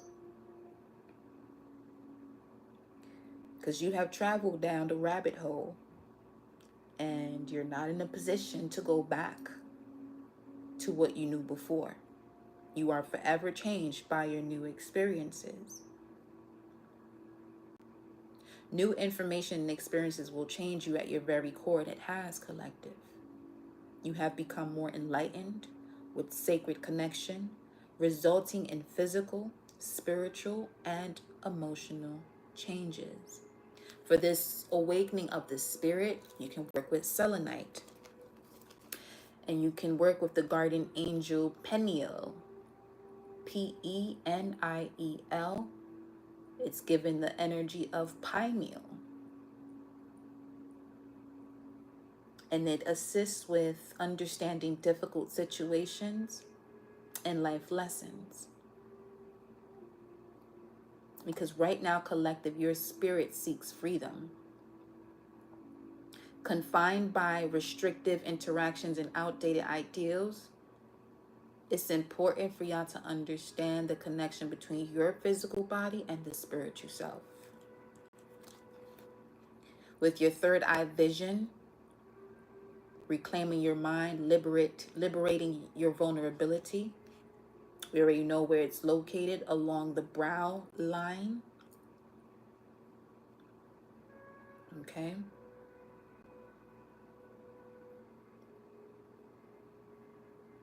And it's viewed, the third eye and pineal gland, as a gateway to the heavens, expanding consciousness and higher wisdom. Known in Sanskrit as ajna, its meaning is command and perceiving. This multidimensional door allows you, collective, each and every one of you individually, glimpses into different realms, as well as remote viewing, distant healing, visionary experiences, and energetic practices. Just be very mindful with this remote viewing part, okay? That is nothing to play with. It sounds cool, but just don't do it if you don't have experience doing that, or just make sure you are well versed and knowledgeable as to what that means and what you're doing and where you're going.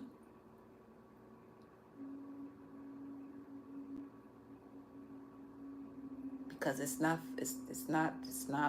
for the weak, and it ain't for everybody. Using third eye vision requires careful practice. Psychic debris, energetic distortions, and imbalanced frequencies can stick to the third eye chakra and to an individual's aura and energy bodies. Just put it this way: anytime you feel anger, fear, I would say more fear and doubt. There's a hole in your auric field automatically. Okay. So obviously you would want to become that frog in that moment. Get beneath the surface. What is causing this fear and this doubt, and get rid of it. Because if these imbalanced frequencies stick to the third eye, this can leave you with emotional disturbance, insomnia, or nightmares, a negative outlook on life, or mysterious physical aches, pains, or illness.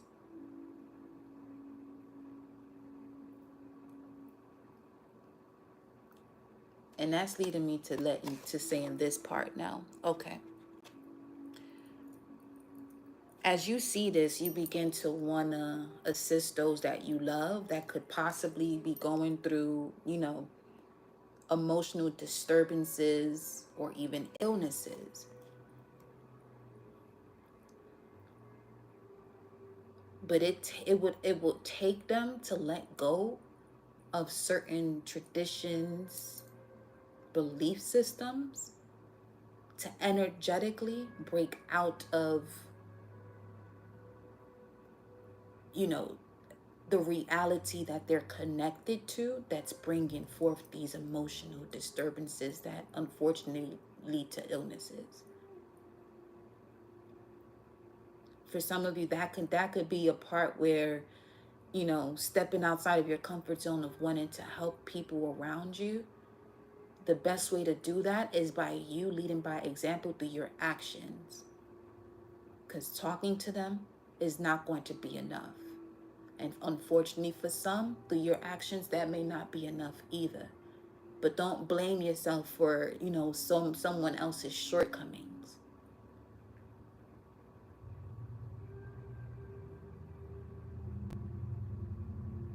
Especially if you've done all you can. And in other instances, you know, you begin to operate mindfully when it comes to the way you are wanting to help another with the information that you have. That it's not until they ask that you provide them with that information.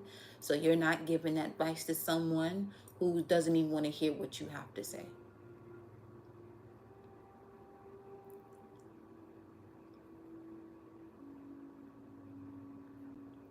This also comes to,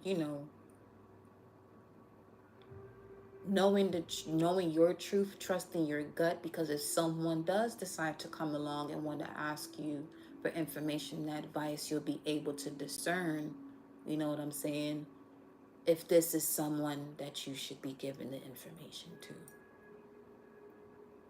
Granted, as you do evolve, it's going to switch. It has to switch to a point where everyone that does come towards you for the information, they're literally someone to help. But along your journey of breaking out of this mode of the 3D and 4D, that's what I'm speaking to in terms of using your discernment as to who you're giving important information that at one point was hidden from the collective, but now it's all over the place. But it just takes for one to be truly connected to their soul to know what the truth is, and not just take everything at face value, but really dive deep and feel what this is. And this is the importance of going through certain situations where you may feel as though you have enemies or whatever the case may be, because those lessons, those periods of time that you go through in life are literally designed for you to open yourself up to the way it feels to be, in a defensive state, and the way it feels to be, to have boundaries, the way it feels to have walls, and the way it feels to have boundaries.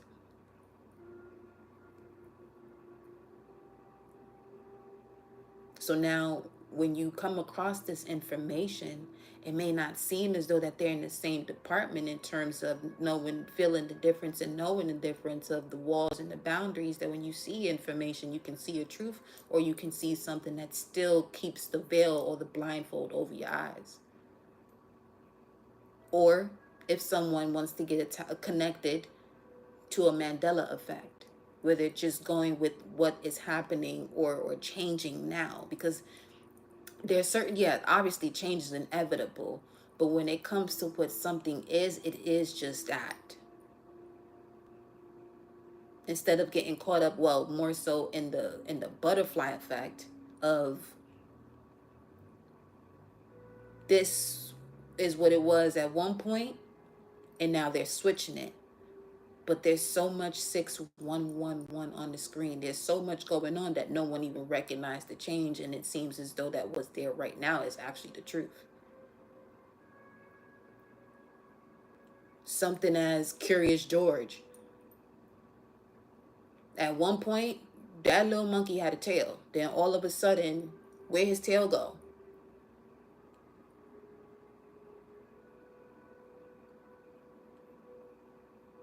Or even Aunt Jemima. It don't even say Aunt Jemima no more, but the colors are the same. It says a whole different name on it. But ain't nobody realize that shit either. I mean, some of you have it. I'm just saying as an example. So yeah, intuitively, intuitively, don't rush into the third eye experience. Take it slow and seek a suitable teacher to avoid spiritual risk. If you wish to intensify or gain third eye visions more regularly, activate and decalcify your pineal gland through visualized meditation.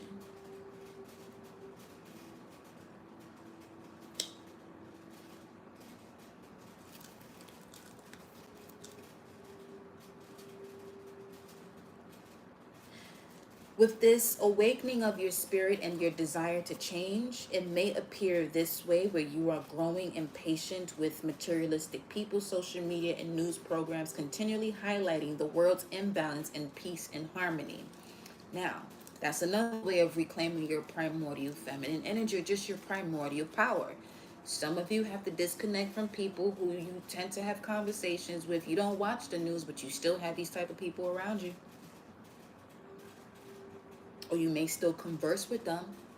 And if they're asking you about something that's going on in the news, you don't watch it. So you say, no, you don't watch it. They begin to tell you about it. Instead of you telling them to stop, you actually sit there and continue to listen. That's part of one of the ways that you can reclaim your mind and your power by saying, no, I don't watch the news. It's for this reason. Because they're literally utilizing their breath, their words, their mouth, their tongue, their teeth to literally talk about the imbalance instead of a solution. The solution is stop watching this shit and reactivate oneself in terms of what the truth is, what is one's truth, connect to the God and Goddess frequency within themselves, so that way each one can change at least 5,000 other people by that activation within one person.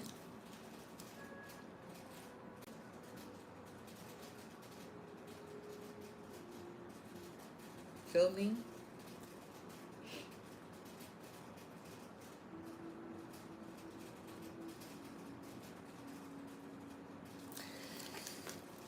Now,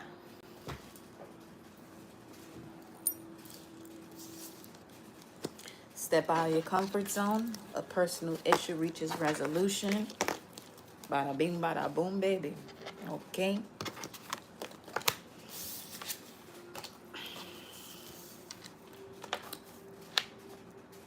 Let's get some more info here. Step out of your comfort zone.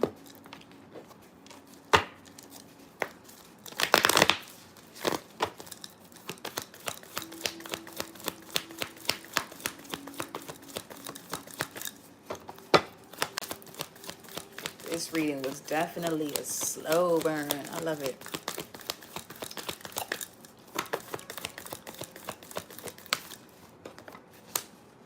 This came out again. This was at the bottom of the deck when this came out. Yo.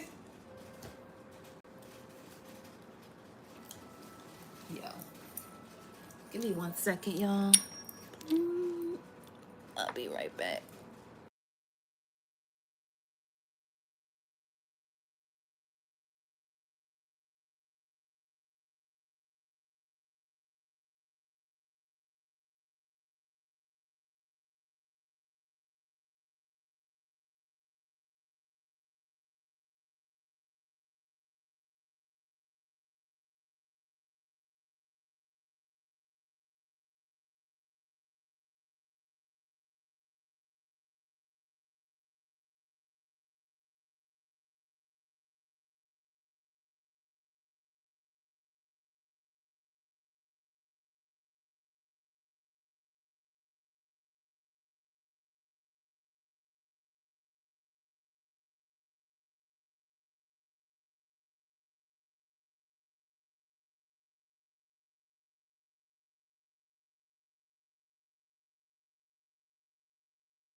Right, I'm back with you. So if we're looking at the houses, right? Let me see. North Node, North Node in the third house of Gemini. That's the house that rules. That's the Gemini house. You're here to be curious, imaginative, communicative, intelligent, quick-witted, cheerful, skilled in handling people, and good verbal expressions. If it's something where you have a south node in the third house, just be mindful of being contradictory and an intellectual snob, sarcastic, know-it-all, or superficial or fickle. As far as having a north node in the sixth house, it speaks to being diligent, able to work with others, high standard, seeks to be service, great with details, sensible about health. But a south node in the sixth house, you could be fussy, tends to be mindful of being fussy, finding faults, nerve-wracking perfectionist, fear of rejection, or argumentative. With a north node in the, what is that, Virgo, Sagittarius, ninth house. It speaks to being courageous, idealistic, achieving long range goals, striving towards higher education, faithful to commitments, and the love of travel. With the South Node in the ninth house, though, be mindful of being a conceited thinker, moral superiority, arrogance, and sincerity, and not being able to admit weakness. As far as a North Node in the 12th house, it speaks to you being devoted, okay, nurturing, spiritual, sensitive to others, able to love deeply, champion of the underprivileged, and the lover of humanity. To be mindful of, if you have the South Node in the 12th house, be mindful of being rebellious, taking flight from reality, having an addictive personality, a clandestine relationships, and self-destructive behavior. So, as far as the mutable energies, we just read through if you have them in those houses. And clandestine would speak to having a secret, private, or hidden relationship. Oh, damn. South Node in the 12th house. Be mindful of people who want to keep you in secret relationships.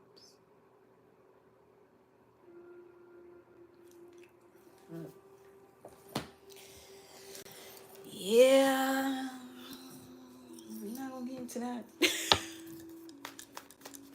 Let me see. A personal issue reaches resolution.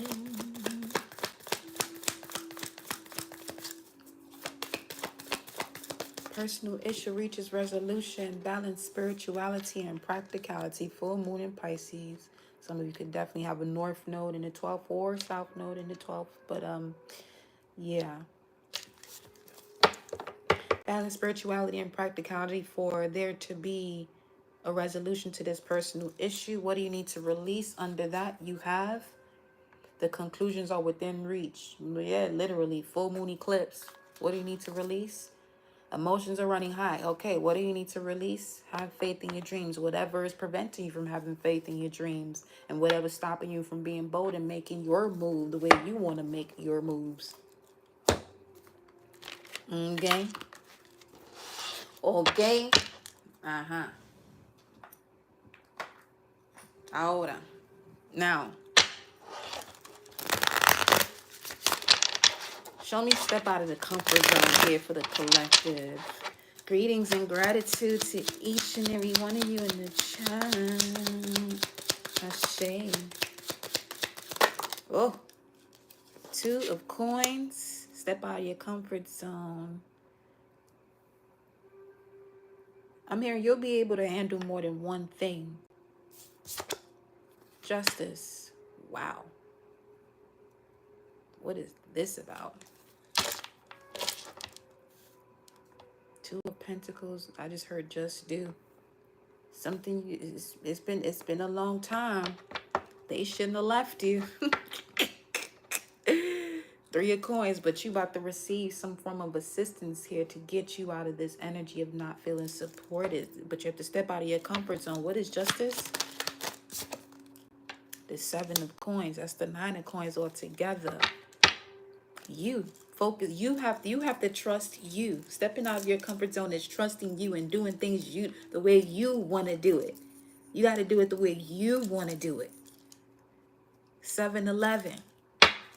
You got to do it the way you want to do it. That's going to require for you to walk away from situations and people that are not in alignment to what you got going on moving forward.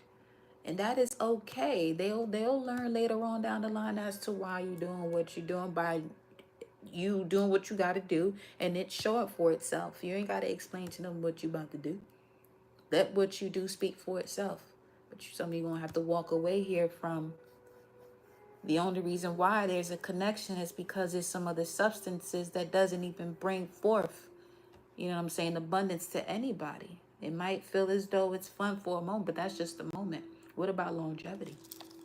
I mean, granted, all you do have is now, but also, you know what I'm saying? You have an opportunity to do what you want to do, how you want to do it, when you want to do it. So do that. Two of Coins. The Three of Cups. Oh boy. Juggling or thinking about a reconciliation. Step outside your comfort zone. Why do I feel as though this shit is the same thing? Why does this keep coming out? The Chariot. A water sign or a Cancer. Some of you need to let go of this Cancer. Okay. That's over. So personal issue can reach a resolution. Or this could be your hometown. This don't even got to be a Cancer, but Cancer is the fourth house in terms of home, family, leaving where you were born. If you live in an area where you were born and things are still moving the same way, time for you to switch the entire ley line completely. Switch ley lines. Yeah, switch ley lines. It's time for a switch in ley lines. A personal issue reaches resolution when you make a decision. The Lovers.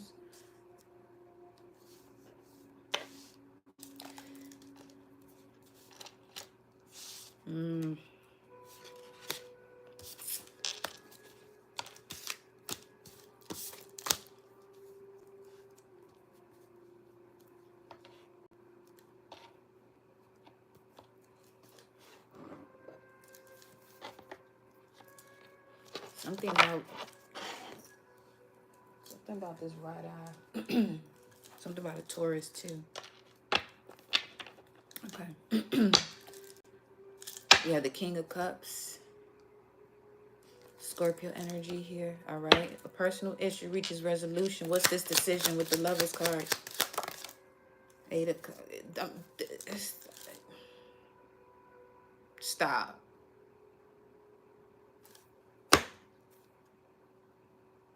You know, you know what I'm really getting from this? For real, okay? Some of y'all watched literally the video since 9/9. Or there's someone around you. This may not even be you. Okay, this may not even be you. This could be someone around you that is in a partnership that they know that they're supposed to let go of. But the key to that shift is you removing yourself from that person. Because as long as they still have you as that comfort zone to talk to, they're going to stay in that position.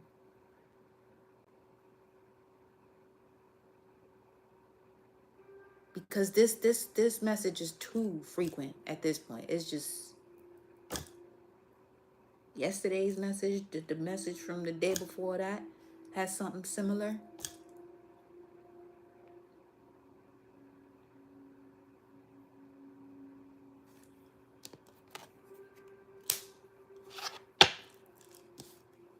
I'm gonna finish this up right here, and I'm gonna go into a Celtic spread because we gonna have to, yeah, we gonna have to. Wow, we gonna have to close this out. The entire death card landed right here.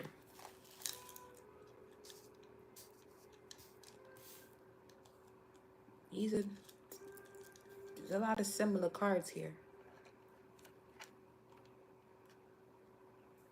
That was in the last two messages. So if this is not you, this is an energy around some of you. It's more important for you to release whoever this is than you know right now.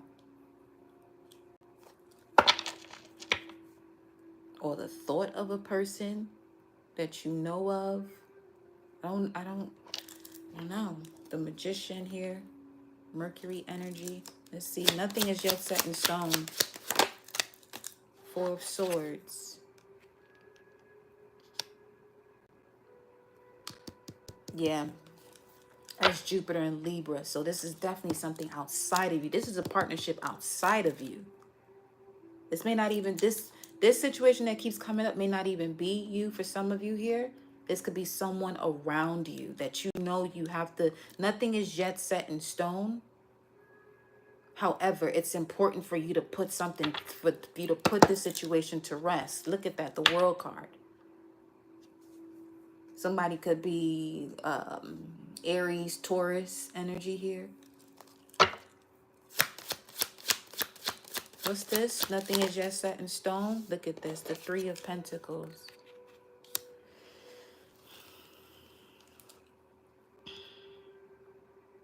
Some of you got a strong bond with this person. So this is someone you grew up with. It's definitely someone you grew up with. That they may even have a role in what it is you want to do and stepping outside of your comfort zone. But unfortunately, this person is connected to another energy that can literally close doors for you that are supposed to be open. Not that it's their intent of doing that, but the vibration is off. And when they're going in that type of scenario and that type of frequency, and they bring it over to, the place of work or where you and them are working on whatever this is of stepping out of your comfort zone, they bring that energy with them. And that can cause stagnancy or emotional disturbances, blocking you from your vision. You wondering why you aren't able to do this. It's not moving the way it may not necessarily be that person. It could be who they're connected to. Or if this is, you and your partner or somebody that you have been having to struggle with in terms of, should you leave this partnership? Do what you have to do. Do what you do feel is best for you. But I'm real big on, tell me who you with and I'll tell you who you are. Because that energy and vibration is attracting itself to another.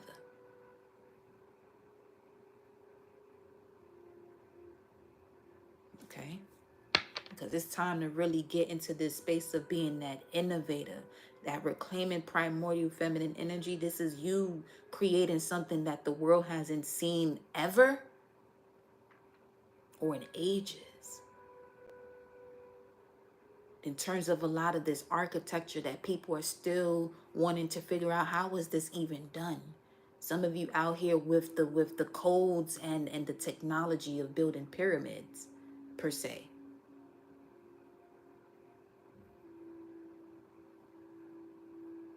But you got to get on your P's and Q's, your 1-2s, your business about what you came here to do.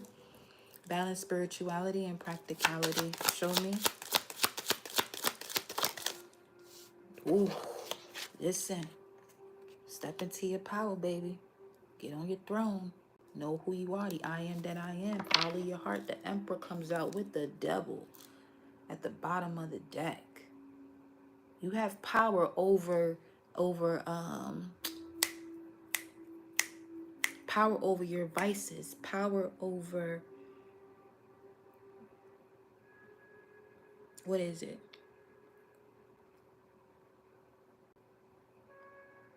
Your flesh, your impulses, when you balance spirituality and practicality, literally, you'll be reactivating now on a whole other level with this full moon in Pisces coming up. That is the eclipse. Show me. Balance spirituality and practicality. Wow, that shit snapped. King of Cups. Emotional intelligence. That's one of the missing pieces there. Scorpio energy, that's the missing piece of this Emperor. They have the logic, King of Swords. They could have the land or the resources, King of Pentacles. They have the passion and fire, King of Wands. But what's missing here is the balance of spirituality, water, and practicality.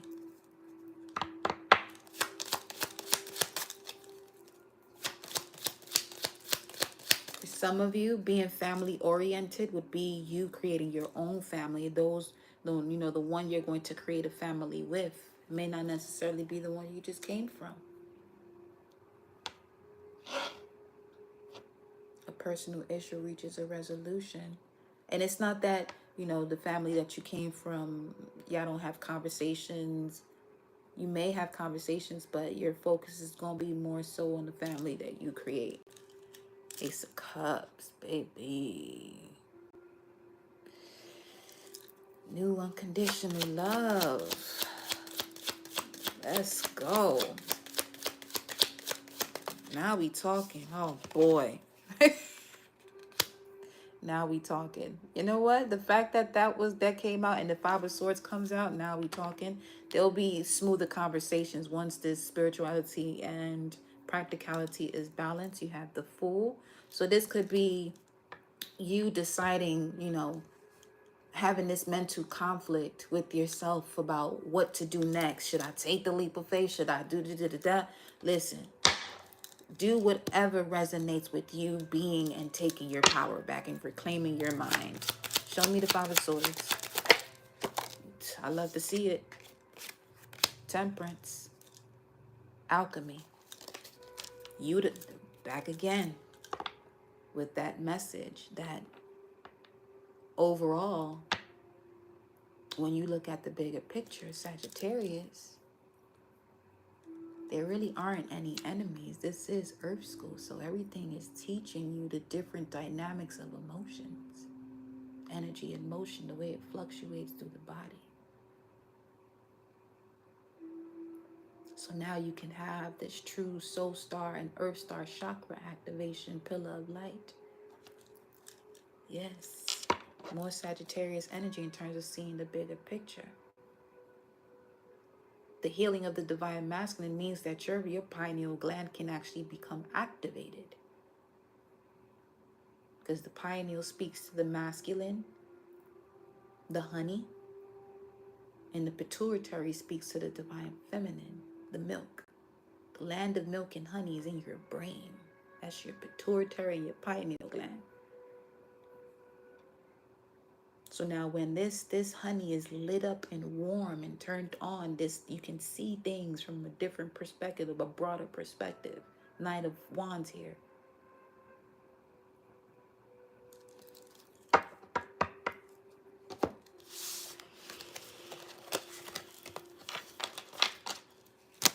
I was going to do a Celtic spread, but that was clear. I don't have to do the whole thing. Don't do the whole thing, but do the main parts. So let me do the main parts here. We're going to use the same deck too. But let's cleanse it. Let's cleanse this out.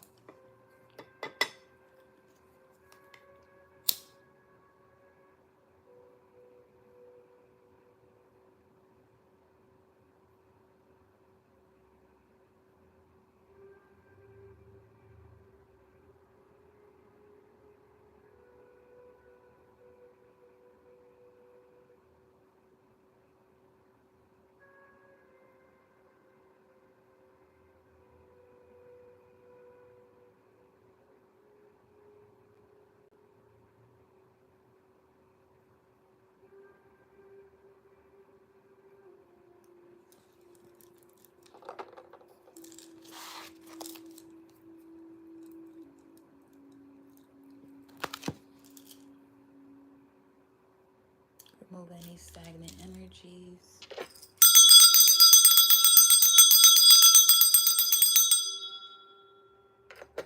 With the intention to close out these cycles, assisting the collective to close out these cycles so they can reclaim their primordial feminine energy, reclaiming their mind, and clearer vision, insight through the proper use of their mind's eye. Let's share.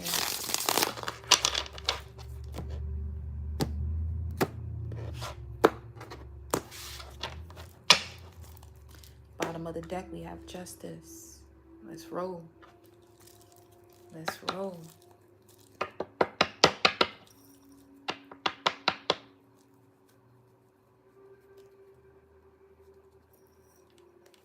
1 sec.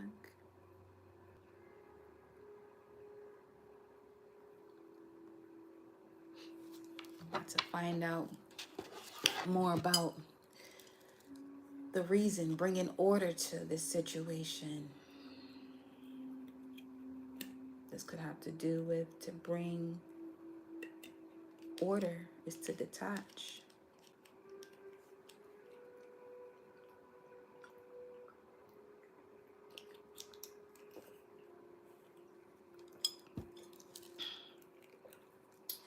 I'm sitting, hydrating. Gotta hydrate. Karma in action.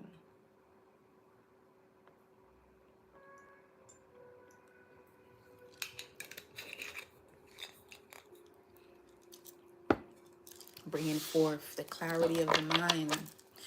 It's the current situation here. Give me the current situation to break through this energy that keeps popping through regarding this relationship for the collective. I'm telling you, Three of Pentacles, Lord Jesus. Y'all. So the Three of Pentacles. We're looking at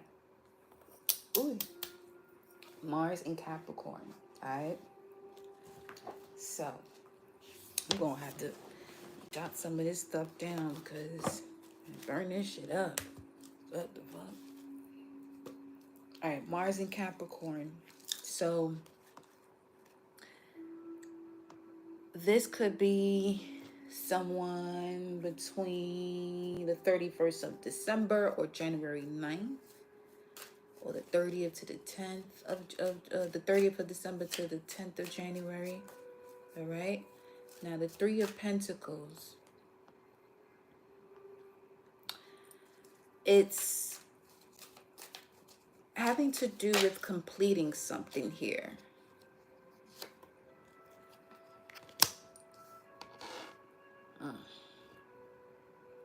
Before you make this solid,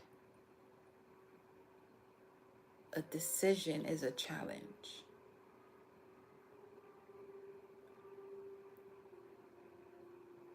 Currently, you're in this energy to take on a new project, a new relationship, a new venture, idea, whatever this is, it's new. Three of Pentacles, three having to do with creation, coins, pentacles, earth energy.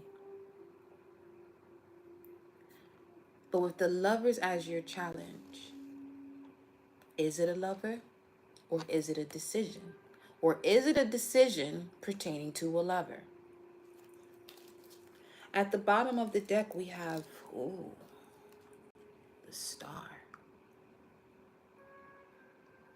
Are you allowing yourself to be influenced by others when it comes to making a decision?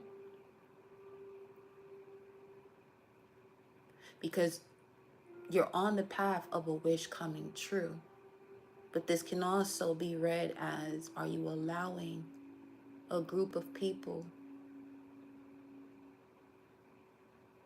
influence a long-term decision?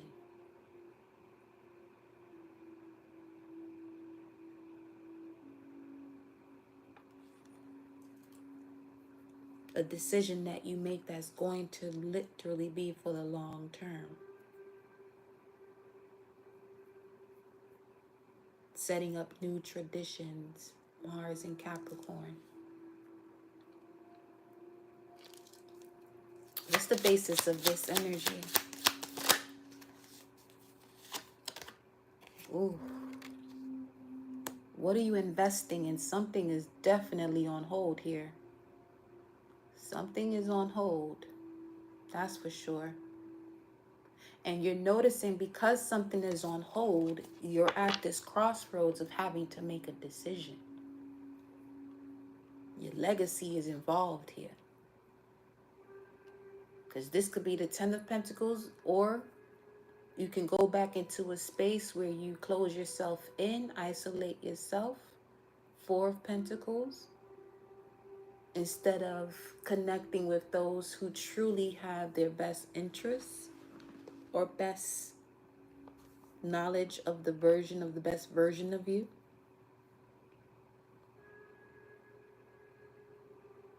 You're holding too much on your shoulders. You don't want to build in this new venture with the past situations that you've been holding on your shoulders. This is why the Lovers is here as a challenge.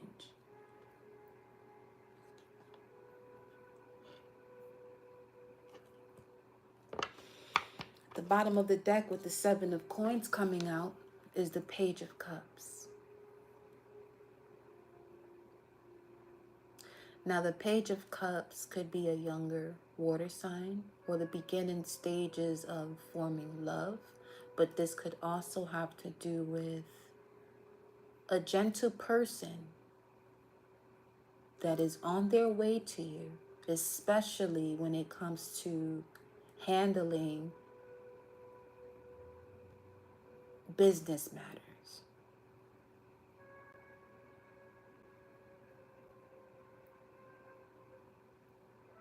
Where you feel this confidence to be able to allow them to come through as that gentle person and not viewing anyone that comes towards you as people of the past that just became a burden later on down the line. What's in the immediate past here?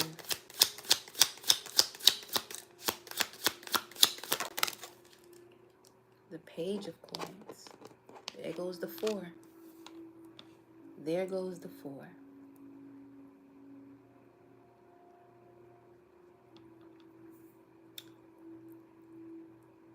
Because again, this energy, this new beginning is someone you have an opportunity to, work with, but they may be younger than you. Because in the recent past, it had to do with a younger earth sign, Capricorn, Taurus, or Virgo. Or you may have been at this point in the recent past where you may have not had the experience that you do now to move forward and take on this new venture or this new relationship or this new idea.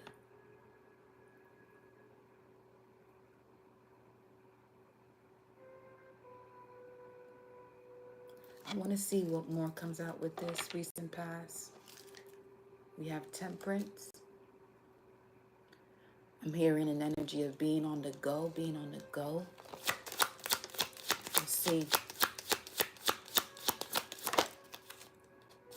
Wow. Definitely coming through as not having the experience, but getting there. Going down the rabbit hole. Okay. Okay. So, with that being said, you can see through any situation that lacks love. Because if it lacks love, water to nature, there's going to be a lack of growth too.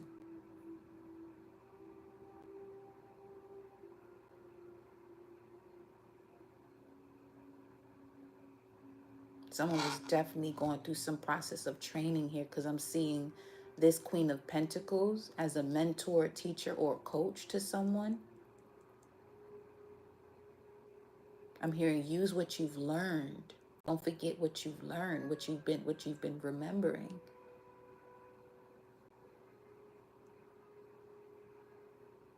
Because whoever, let's say, with that Four of Swords that came out, right? And it was going towards a scenario where the person is not you that's holding on to the past, but someone around you.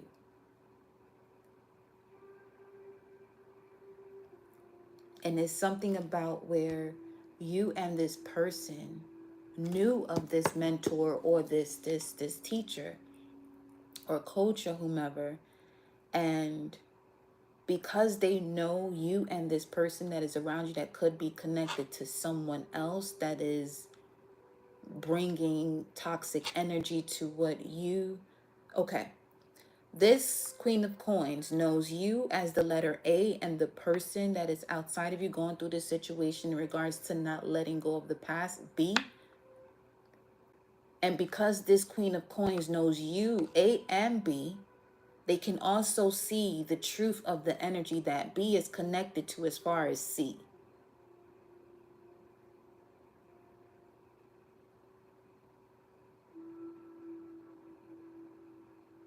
But I'm seeing where this is also, now I'm getting that this was all planned. What in the, okay. See, look at this shit. Ten of Swords without even realizing that.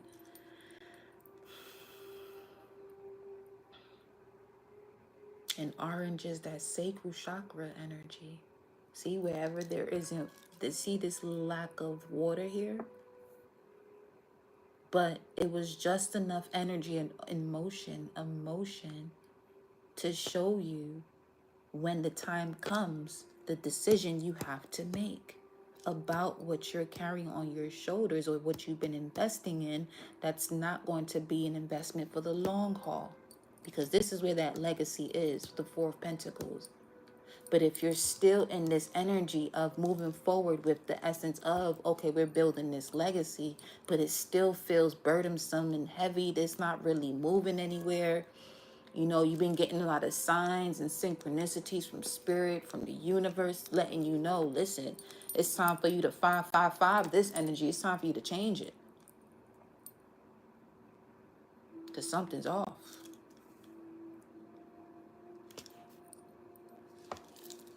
What's under this Ten of Swords? Let me see. The Nine of Cups. Wish fulfillment. And then the Seven of Cups. I'm hearing don't sacrifice yourself anymore. Don't sacrifice your abundance, Wheel of Fortune. This new enlightenment, this new beginning, Two of Wands. You're going to have to make an uncomfortable decision about this Nine of Wands, Wounded Warrior. Something keeps happening here, Queen of Wands. Something keeps happening as far as taking you out of your life purpose. Look at this. Look at this shit. Your life purpose definitely got to do with the divine union, the sacred union.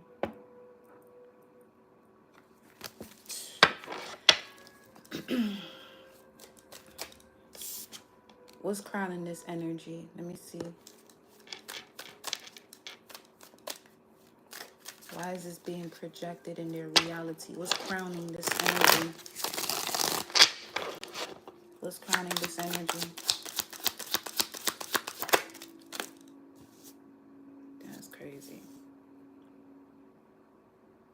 The Page of Wands.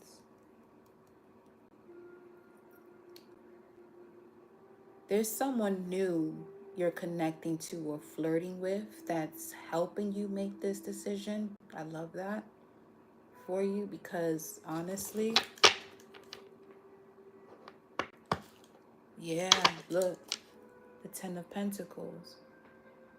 They're helping you to see what is and what ain't. Now,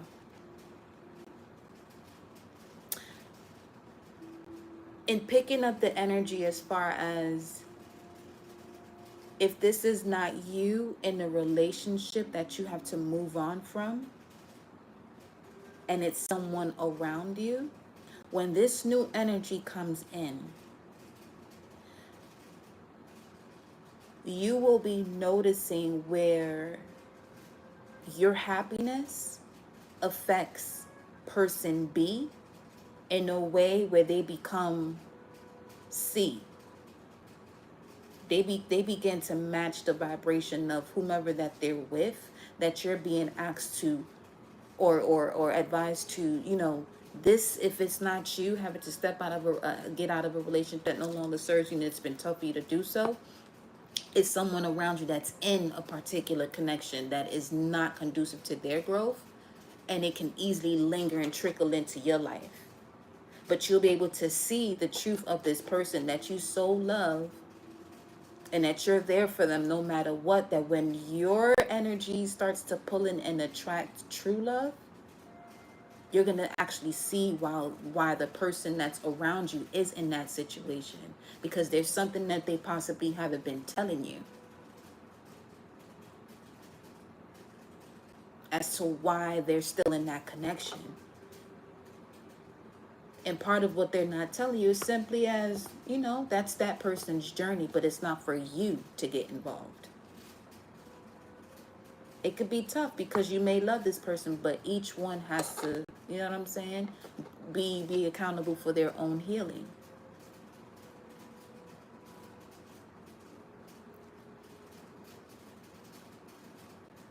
Because some of you have met someone new, an ally, someone you can truly consider an ally.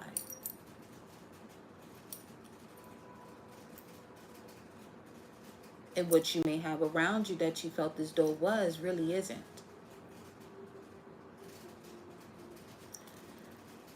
Tell me more about the Page of Wands energy here, or what's at the forefront of the collective's mind. That's a lot of cards there. 7 of Cups, 8 of Wands. I'm telling you, that's exactly what this is. 7 of Cups, 8 of Wands, because this person is someone you're newly communicating with.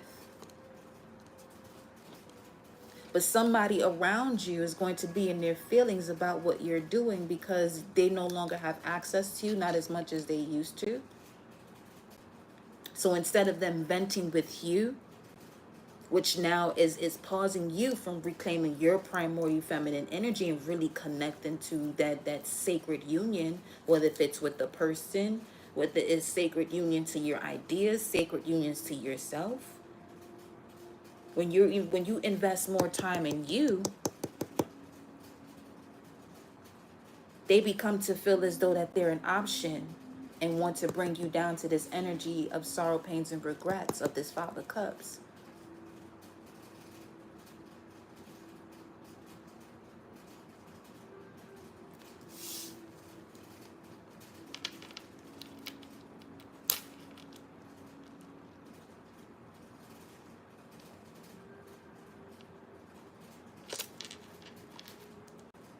Because if you're on the verge of starting a new venture with someone, Page of Wands, which is a new soulmate, they can easily project their situation onto yours, and you may not even see this connection for what it actually is, which is your opportunity in this moment to be in a sacred union or on a venture of stepping out of your comfort zone and doing what you came here to do. What's happening next? What's in the immediate future here with this energy? What do we have? I'm telling you, 3 of Swords. Saturn and Libra. Which speaks to when you go from Jupiter to Pluto, those energies. Now we're speaking about what's going on outside of you.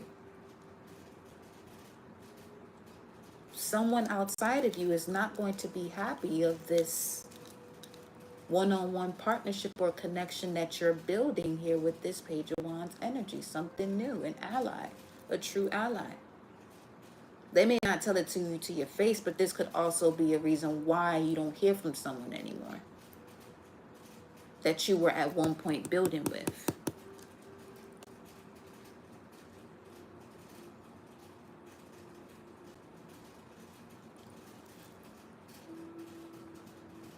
Yeah, you're going to be setting up your boundaries for sure. Mars and Leo, Protecting your vision, protecting your ideas, protecting your goals, protecting what you love.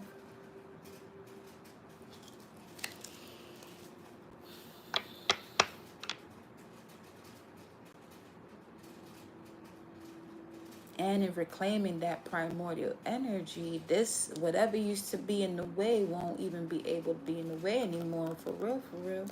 Show me more about this Three of Swords. They say get a different deck. Where did we stop at? Knight of Wands. Let's get a different deck. Okay. Let's get a different deck.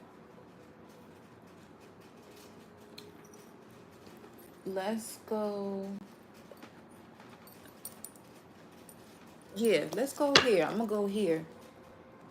Just to get precise clarity here about this energy. Show me this Three of Swords.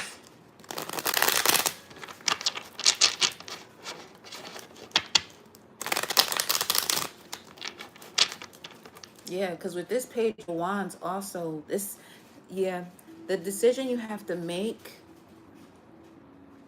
has to do with who it is that you are stepping outside your comfort zone with, because there is this energy of projecting sorrow, regret. 7, 5, that could also be the Two of Cups. 5 away from 7. Because this Page of Wands is an ally, it's a soulmate, communication.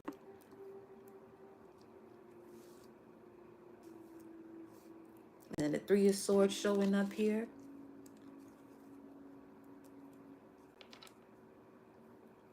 That has to do with someone outside of you that's in a relationship.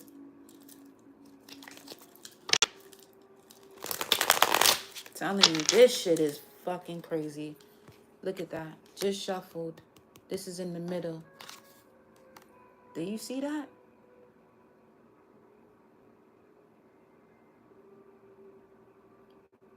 Once you go down that rabbit hole and you have a strong desire to change, people and situations will no longer look the same to you.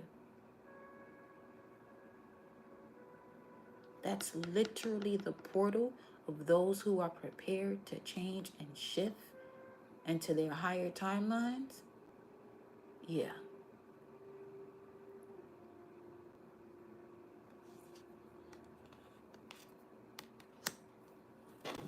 Bullshit, bro.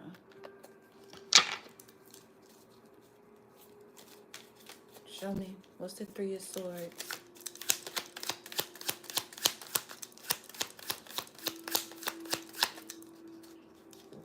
Excuse me. So the way I see it, if you're in a situation that you are supposed to leave and you don't know why something is not moving forward, well, the person that you with could possibly be around other energies that's causing this stagnancy in y'all sacred union or connection. If it is sacred, actually, if it, it's probably just a connection that you have with someone as a karmic lesson. And then if it's not someone you with, this could be someone around you. But as long as you go down this rabbit hole, the way you used to see life will no longer be viewed the same way. Which will make it easier when it comes to making these difficult decisions that once were difficult decisions in the past will become much easier. Some of you, your testament to that, especially during this past Mercury retrograde, is people from your past coming back. You may have reconnected, but then you easily disconnected, but you didn't have that pain or that sadness that you may have had before. It's just more so a point of clarity now as to why this person is not to be in your life moving forward, because their role is done. The part of the game that they're included, you passed that board already. Show me this Three of Swords now.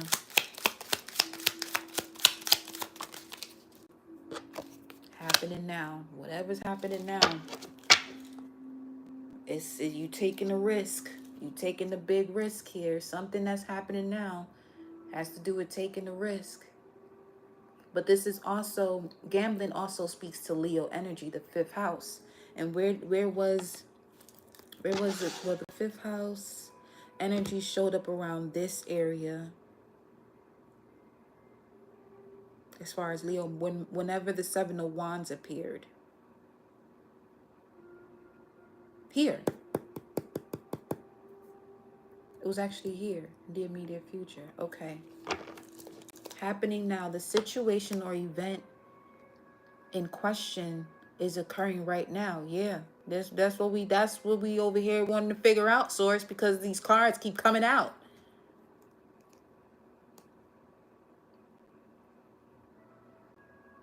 What happens next? So that's what literally it says here at the bottom. What happens next? So what happens next based on what's happening now? What happens next with this Three of Swords, which speaks to heartbreak, having to heal, having to heal. What happens next? Spilled milk. Regrets, accidents happen. Don't sweat this. Leave it in the past. What happens now? Leaving something in the past. Spilled milk. Yo. I'm telling you, you've been getting signs and signals from the universe about that 555. Change it. You got 5-5 so far.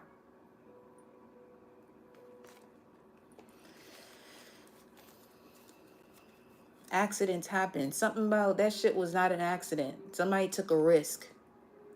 That was the previous message. Somebody's making an excuse about that was an accident. It wasn't no fucking accident.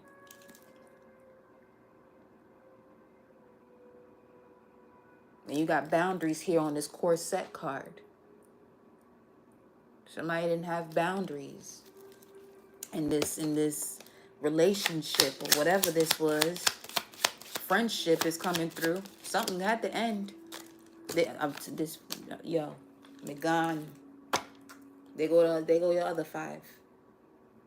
They go your other 5. Okay.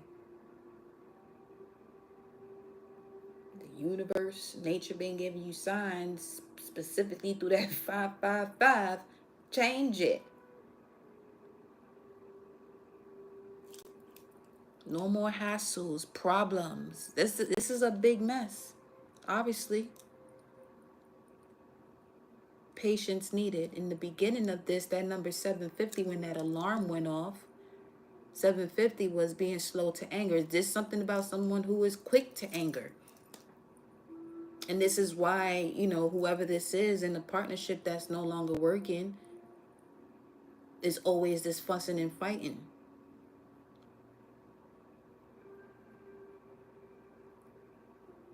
But your energy is not there. You're not in that frequency.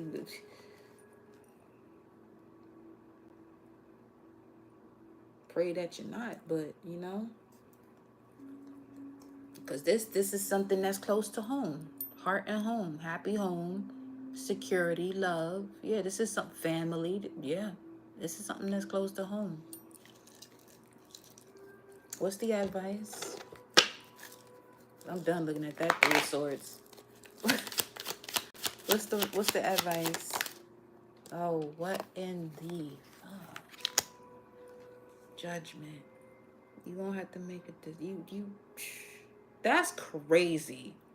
Because remember yesterday, and speaking of the eyes of divine justice, that when you look at something, somebody could be at the Lover's card. It was verbatim.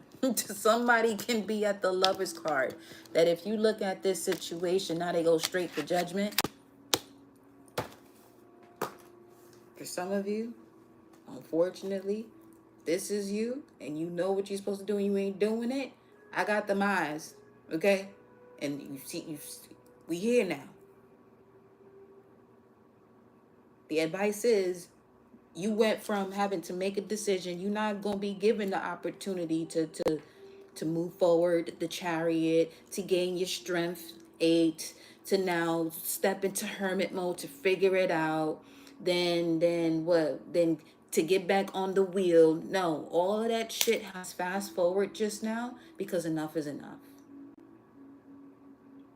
whether this is you or a person around you.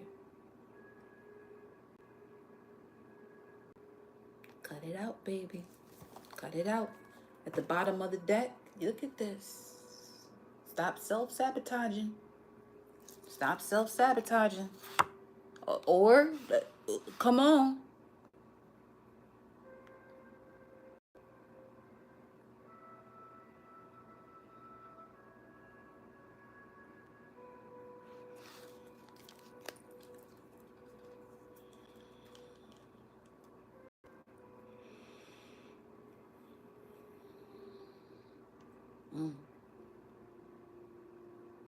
You all right. It's 9:55 on the clock though. Just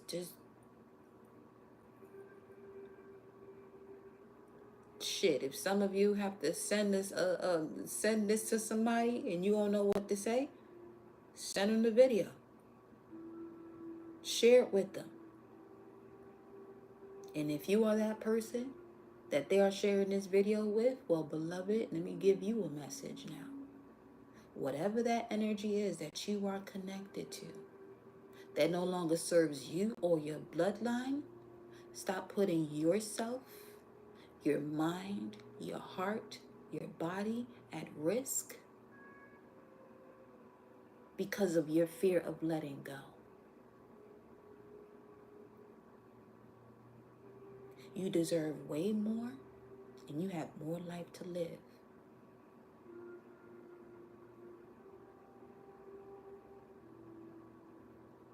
But do not allow yourself to succumb to something that is not giving you the utmost respect and love and seeing the true beauty that you have within you. Stop allowing people to play you by playing yourself. So if anybody had to send this message to somebody that they can't have that conversation with, they have a message too to help them. Because they're worth way more than what they're accepting. If you're going to be with somebody, make sure this person is empowering you and uplifting you. Anything other than that is a no.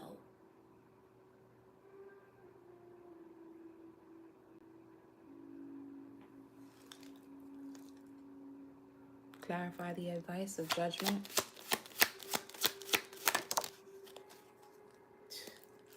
There you go. What is this person doing? Walking away.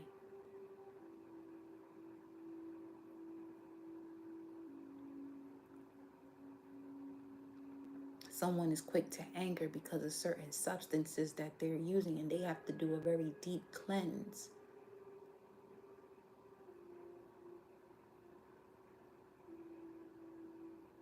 They're filled with too many spirits that they can't even recognize themselves. So a lot of the things that they're telling the one that you love is coming from a very voided space, a reptilian space, very deep in it too. It doesn't have the wisdom of the serpent to stop.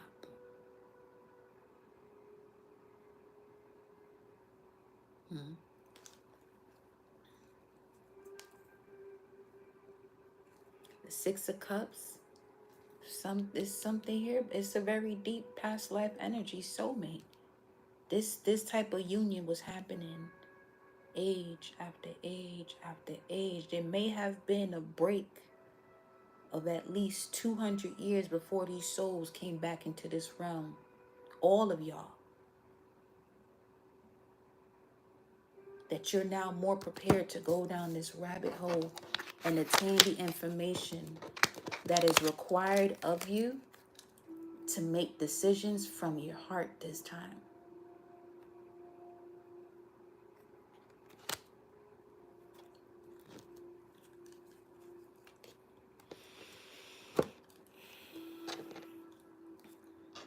What is the outcome here? What's this? Let's see. The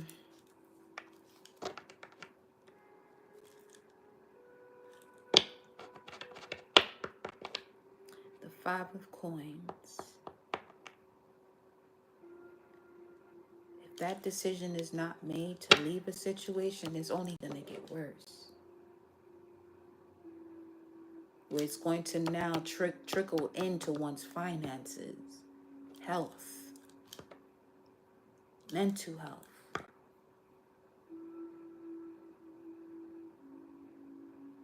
It don't have to be that way.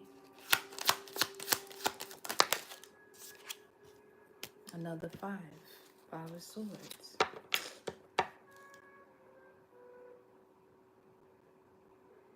Yes, put these 3 swords to rest, 7 of Swords, and work on the healing. Move forward with the idea of healing and put down these 3 of Swords. Give it back to Source. Give it back to Source. For some of you, this has a lot to do with this galactic Orion war that was going on too.